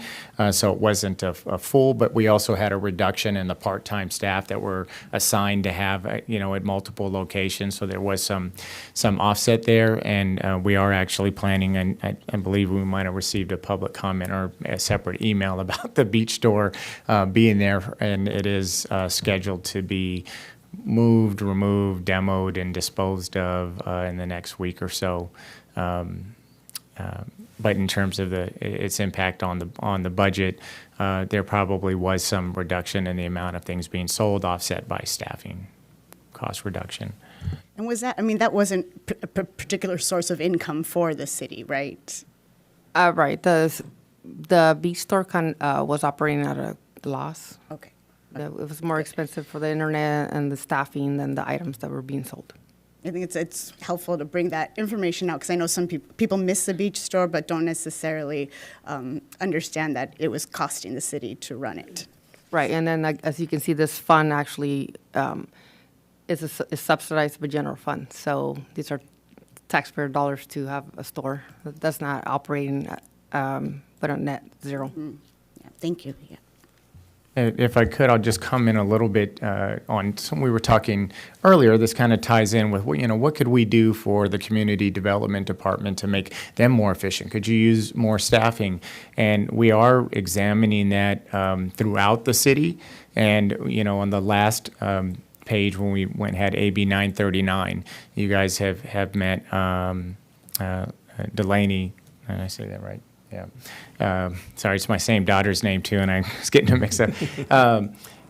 Delaney, and how we worked on adjusting these funds so that we could afford that position. So we were the lowest in terms of what we were collecting for our solid waste fees. So we were also the lowest in the time and attention and service that we were able to commit to some of these programs. And so by pursuing this, we're able to increase our service levels, cover those costs. Many of those things are spread throughout the city, as the Recreation Department on the next slide is going to be coming back to your council with the Parks and Recreation fees market study. And what we found is that there's a number of things where we're, I would say, undercharging for different services throughout the city. Therefore, we're not able to support the staff to maintain the facilities that we have, and that if we actually charged the average of what other cities charge for similar facilities, it would show us having 118% cost recovery, which would be, a profit, which the city is not in the business of doing. However, the only reason why we would exceed 100% cost recovery is because these other cities have maybe daily cleaning, of monies that go into maintaining the floor, appropriate staffing. And so we're looking at ways to not only increase our fees, but also improve our service levels, maintain our facilities, and just overall create a better, not only in like physical environment and service environment, but also in terms of long-term sustainability for our facilities and for achieving the city council's goals. And so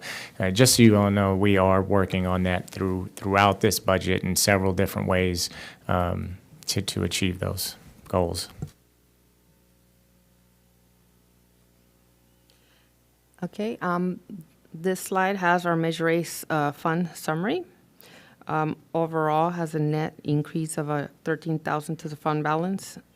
Revenues increased by $7,000, mostly due to interest income. Expenditures increased by $45,000 for additional engineering services.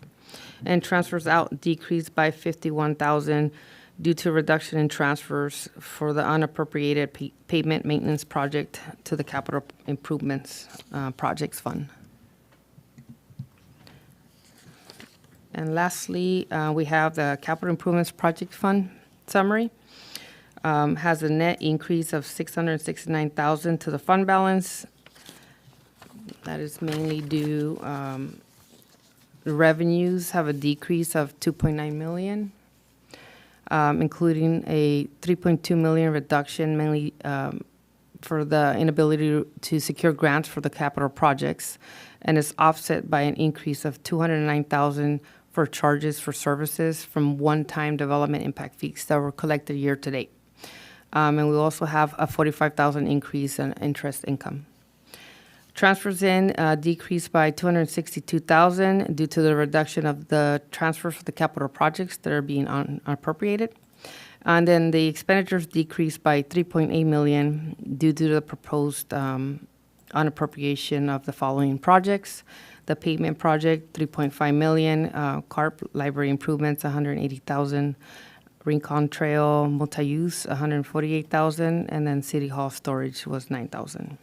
And Lisette, can you talk a little bit about what does that mean that they're unappropriated? That doesn't mean that they're gone. It just means that they're not part of this budget. Could you explain that?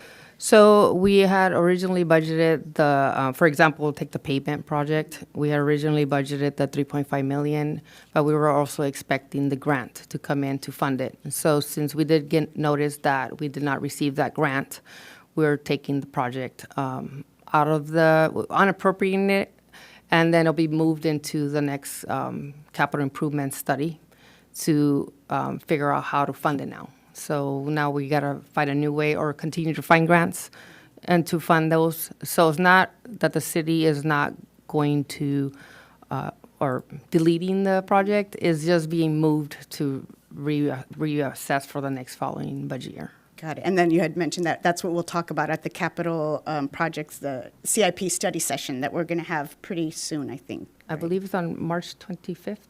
Okay. Yeah, okay, thank you. So staff recommends City Council accept the mid-year budget report and approve amendments to the adopted budget as summarized in attachment B. This concludes the presentation, and I'm happy to answer any questions. Thank you. Any questions for staff? Okay, seeing none, I'll go ahead and open up public comment.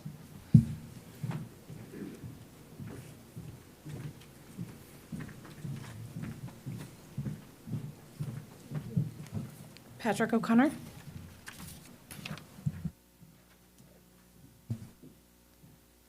Thank you, Mayor and Council and staff. Couple of observations and maybe a provocative suggestion or two. These comments will be about the top line, about revenues, not about expenditures. So good news on Measure B. If you look at the revenue lines, you're basically on budget, and the overdrive is all Measure B. So good news. I'd like to suggest you think hard about finding a way to extrapolate the success of Measure B one step further to include non-resident property taxes, houses that are essentially vacant for a good part of the year, and residents aren't there to generate, the taxes that sales tax and everything else that we enjoy. So take Measure B just one more step. Another one that's good news is the licensing and permits. There's been a bit of overdrive there. That's indicative of, development. So that's development activity is good. I'd like the provocative suggestion here would be to give a bit of that back, and in the form of free permitting to resident property owners to address fire safety. So there's a number of provisions in state ordinances. I'm not even sure what the categories are, but Zone 0 is a concept of doing work on your house to prevent sparks from getting in underneath, the foundation of the house. And there's a number of other, provisions like that, some of it requiring permitting, some of it not. But it seems to me that if we're generating, beyond budget on revenue for permit activity, let's make a bit of that incentivized for the property owners. And this is for homeowners. This idea is for people that are actually living in the property, not to the benefit of developers, not to the benefit of investment properties or short-term rentals, but people that are living in those homes to keep carp. So, thanks. Thank you for your comments. Any other members of the public like to speak? Okay. Seeing none, anyone on Zoom, Brian? Mayor, we have no one. Okay, I'll go ahead and close public comment and bring it back to the council for either comments or a motion. I'll move to accept the mid-year budget report and approve amendments to the adopted budget as provided for in attachment B. Second. We have a first and a second. Roll call vote, please. Councilmember Clark? Aye. Councilmember Mayer? Aye. Councilmember Nomura? Aye. Vice Mayor Solorzano? Aye. And Mayor Alarcon. Aye. Great, thank you. Next item on the list is a resolution confirming the city's continued compliance with the California Values Act.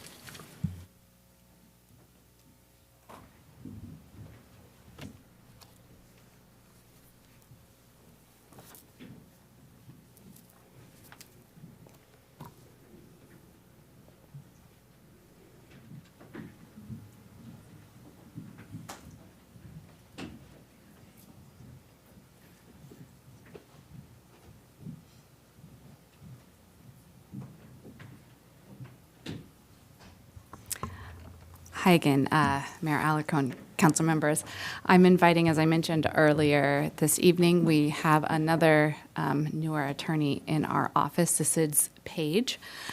She's also in our Los Angeles office, and she has been helping a lot with putting together research, some memorandums, other documents regarding impacts on cities and just generally municipalities, impacts from all of the recent federal executive orders coming down from the Trump administration. So tonight, this item is going to be talking specifically on the Trump administration's executive orders on immigration and deportation.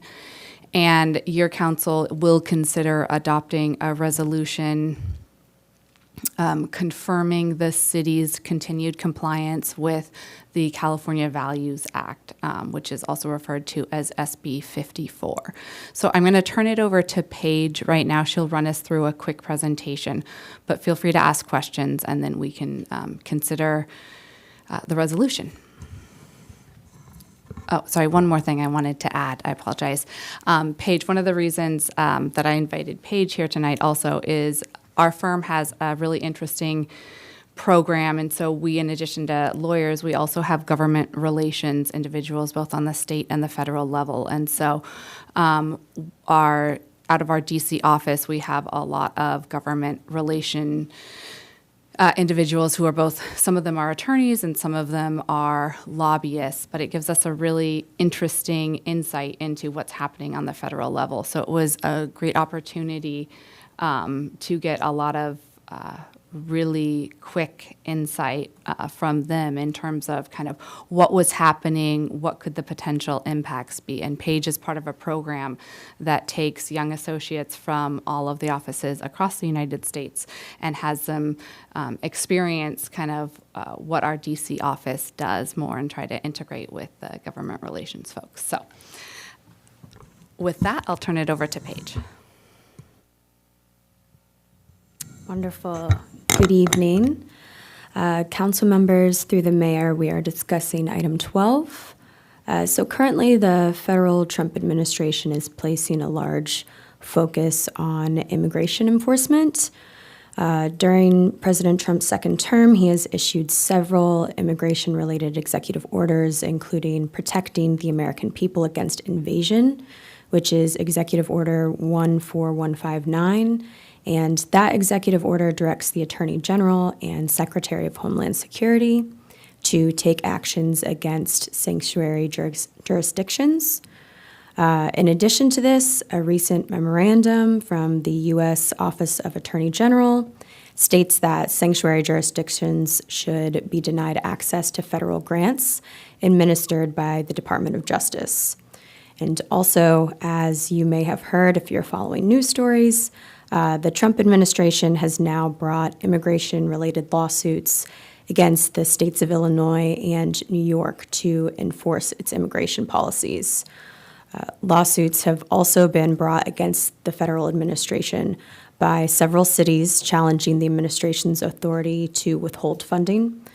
San Francisco and Santa Clara counties in California, King County in Washington, and the cities of Portland, Oregon, and New Haven, Connecticut, filed several lawsuits to stop the policies.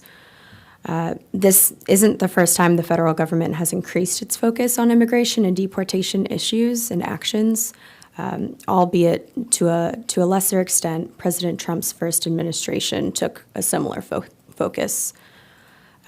So in response to these actions and policies during the President Trump's first administration, in 2017, California adopted SB 54, which is also known as the California Values Act, which limits state and local law enforcement's cooperation with federal immigration authorities to protect immigrant communities from deportation efforts.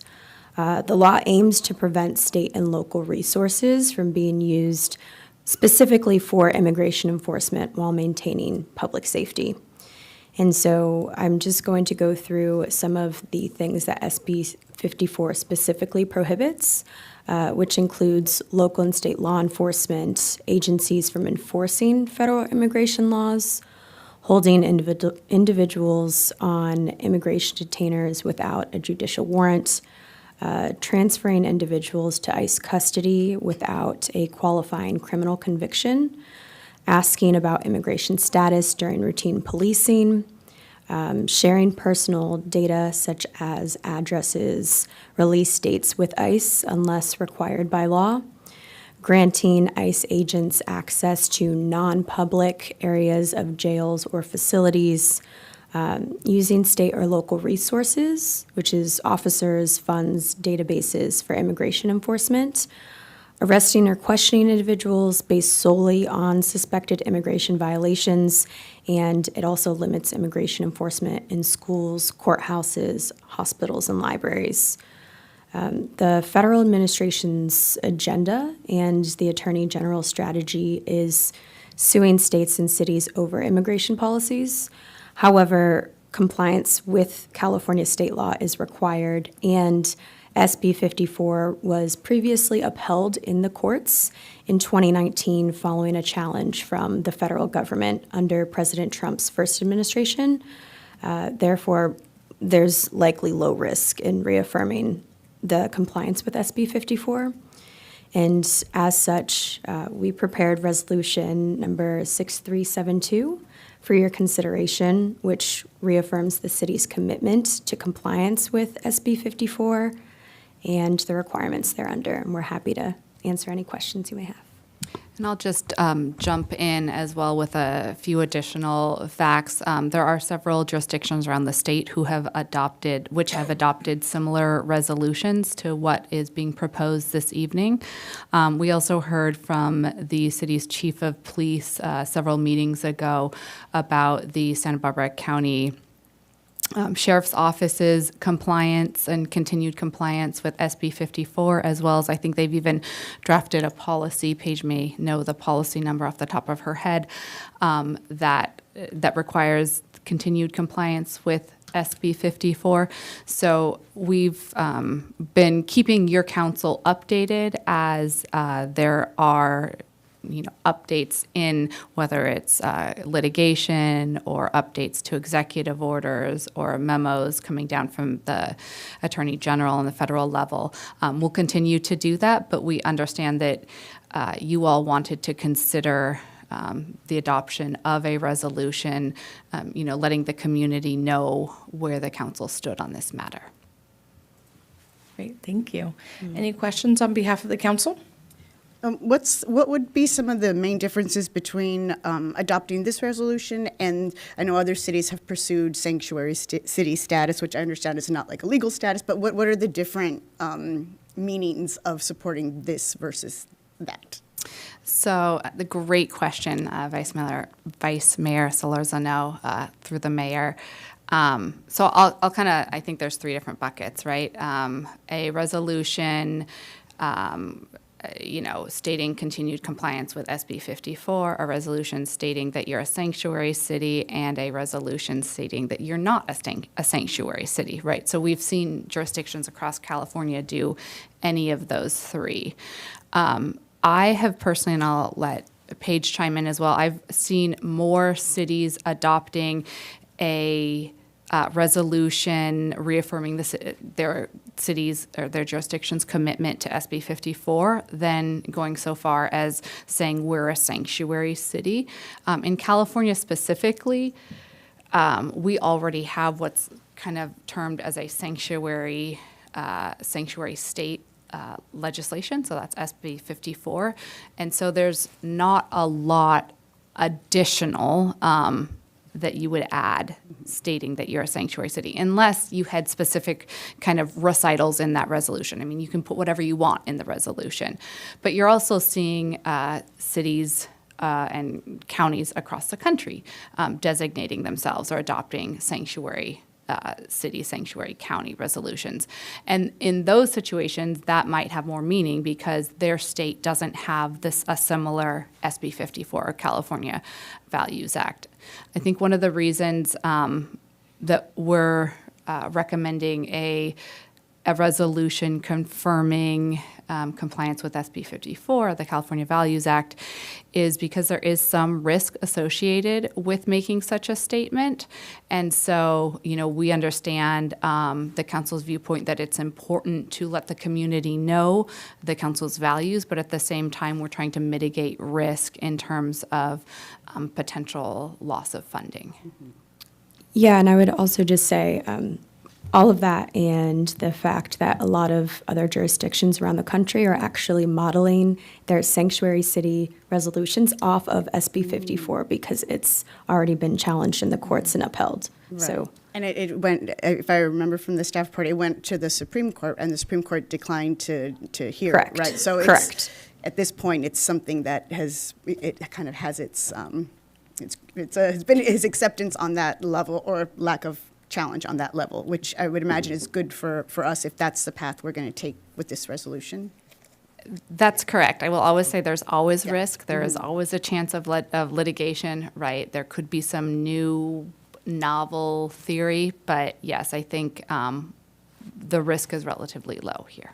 And then my only other question is, the staff report had mentioned that the city is in the process of developing a formal policy to establish clear guidelines on how city staff and employees engage with federal agencies in matters related to immigration enforcement. What might that policy look like, or what might it apply to? Great question, Vice Mayor Solorzano, through the mayor. So that is something that we are still in development, so I'm not going to be able to talk in specific terms necessarily, but it is a policy that we would provide to all city staff. So it would be, how we're envisioning it is it would cover situations where federal agents attempted to enter into some sort of public facility or a public program, city-run program, city space. Got it. Thank you very much. Mm-hmm. Any other questions? Okay, I'll go ahead and open up public comment.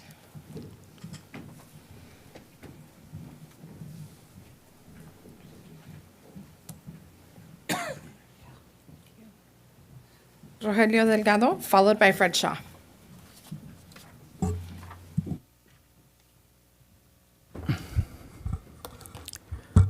Thank you. Rogelio Delgado, a Carpinteria resident for decades. I brought this up like a couple of months ago or so about protection from basically the Trump administration. I live in a bilingual world. Talk to people in English, Spanish every day. Watch the news, English and Spanish. I even dream in English and Spanish. And this is what you see every day. People are afraid to even go to the store. Last week there was an immigration meeting at the Casa de la Raza, and a lot of people didn't show up because of fear. So 2 months ago or so, I asked you what the city council can do to help immigrants. School district has done it. St. Joseph Church has done it a month ago or so, 3 weeks ago actually, but that's symbolic protection. The real protection comes from the government. And I'm glad that we are leaning that way. The California Values Act was upheld in court 2019, that's what I heard. And that's protection. And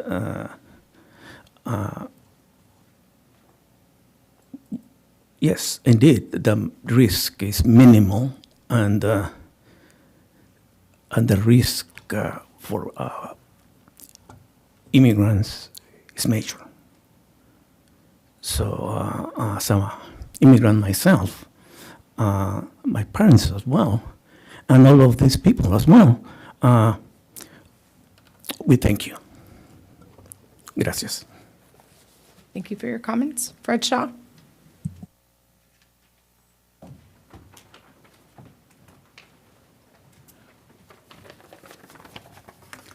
Mayor, council members, staff, and people watching. This is such a significant step to take. It's really an important thing to do. So many of our residents, family, friends, neighbors, live daily with the fear of some of the things that the current Trump administration is doing. And anything that we can do, that you can do, to make them feel safer and more protected is just extremely important. This is really why you're up there on the dais, is to protect and take care of the residents of Carpinteria. And I'm pretty sure all of you feel that way, but I think it's very important to very publicly state that we believe in protecting our residents and supporting the California Values Act. Thank you. Thank you for your comments. Any other speakers in the audience wish to make public comment? Seeing none. Anyone on Zoom, Brian? Mayor, we have no raised hands. Okay, we'll go ahead and close public comment and bring it back to the council. I'll move to adopt resolution number 6372 as read by title only, reaffirming the city's commitment to compliance with the California Values Act, SB 54 requirements. Second. We have a first and a second. All those in favor? Aye. Aye. Great. Okay. Next item on the agenda is a legislative update. Thank you. Quick comment Oh, on yes. that. Sorry about that. I'm going back to the just recently passed resolution. One thing that we should bring up in the community, we talk about this happening with the immigrants from Mexico, the Hispanics, but we fail to look at some of the past. For example, those that during World War II when the Japanese Americans were interned. So seeing that and seeing this gives us a lot more future of what we could look forward to. I think had this been in place before, it would have given us a lot more protection than we had back in the old days. Thank you for sharing that. Next item on our agenda, it looks like we do not have any legislative updates, so I'll move to committee reports, inquiries, and other matters presented by council members. A couple of quick reports. So MTD had one of its board meetings last week. They discussed their draft budget and their fare structure adjustment and equity analysis. So that's something that they also discussed when they had their in-person town hall about the potential fare increase in Carpinteria last month. Then the Channel Counties Division for League of Cities is going to have their Channel Counties Division dinner in Goleta on the 14th. And then in terms of the Public Engagement Committee, I wanted to see if it would be possible for us to schedule a meeting for that, just in the aftermath of the meeting we had about e-bikes. I thought Councilmember Nomura had some really good ideas that we could implement or discuss implementing through that committee and just flesh out a little bit. So it'd be great if we could try to schedule one of those. Councilmember Solorzano, through the mayor, Julissa and I were just talking about this today. So Julissa, our new program manager, we were waiting to bring her on board to schedule that public engagement committee. So now that she's on board, we are looking to schedule that. And we are hoping to do that here in late March or early April. So we'll keep you updated and send that out to our committee members when we schedule that. Great, thank you.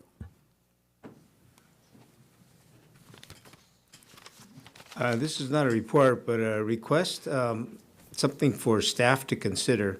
On the agendas that we have and that we've seen posted out there, I don't see reference to Spanish translation as being prevalent within the agenda. I noticed 2 people spoke in Spanish today. Their presentations were very articulate. However, they may not have realized that this is actually being translated already into Spanish. So my suggestion would be is that someplace up near the top, in the announcement of the agendas and the upcoming meetings, if we could post that someplace with a link showing where they can get this translation from. I think it's an important one. We've had it since 2020, 2019, I believe, and most people don't know it's actually out there. Thank you for that comment, Councilmember Nomura, through the mayor. That was also something that we tried to highlight in the code of conduct, which was approved this evening. And so if I am speaking correctly, I believe it's, we do have simultaneous Spanish translation during the vast majority of regular city council meetings and some special city council meetings. But I don't think that there is the simultaneous Spanish translation during other meetings of other council advisory groups. I was speaking specifically for these council meetings. Great. Knowing that we've had that in place, we've been paying and had a very good committee doing that, so.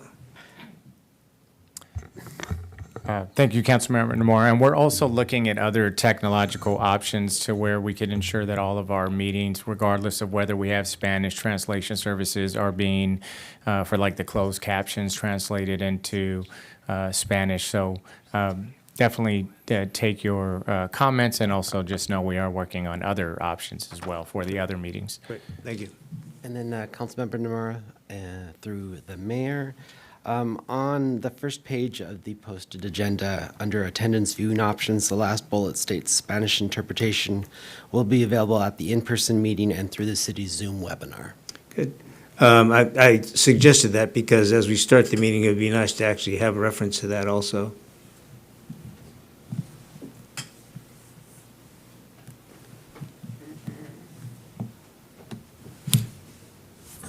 Got it. Noted. Councilmember Nomura. We're all set. Thank you. One quick question for clarification on the translation is, although we have it simultaneous, once it's recorded, if someone speaks Spanish, is it true that they cannot hear it in Spanish? It's only recorded in English. Is that correct? Because we also don't have the closed captioning option, so they wouldn't necessarily be able to read it. So it's only during the live meeting, during this actual Zoom session. After the meeting, I mean, I do have the video, which is in English, and then I have also audio in English and a separate audio channel in Spanish. Okay, so only during the live presentation. Got it. And then my other question for clarification, in terms of the e-bike and that subcommittee, my understanding is that it would be a separate subcommittee formed and not through the Public Engagement Committee. Is that correct? Yeah, from what I understand, there's a separate one, but then there might be things that our Public Engagement Committee can also do to kind of supplement the bigger group. Perfect. Okay. Thank you. Any other questions or updates on behalf of the council? Okay. Well then, attendance of council members for future meetings? Yes. Looks like everyone will be there. And we will officially adjourn the meeting at 9:11 p.m. Thank you.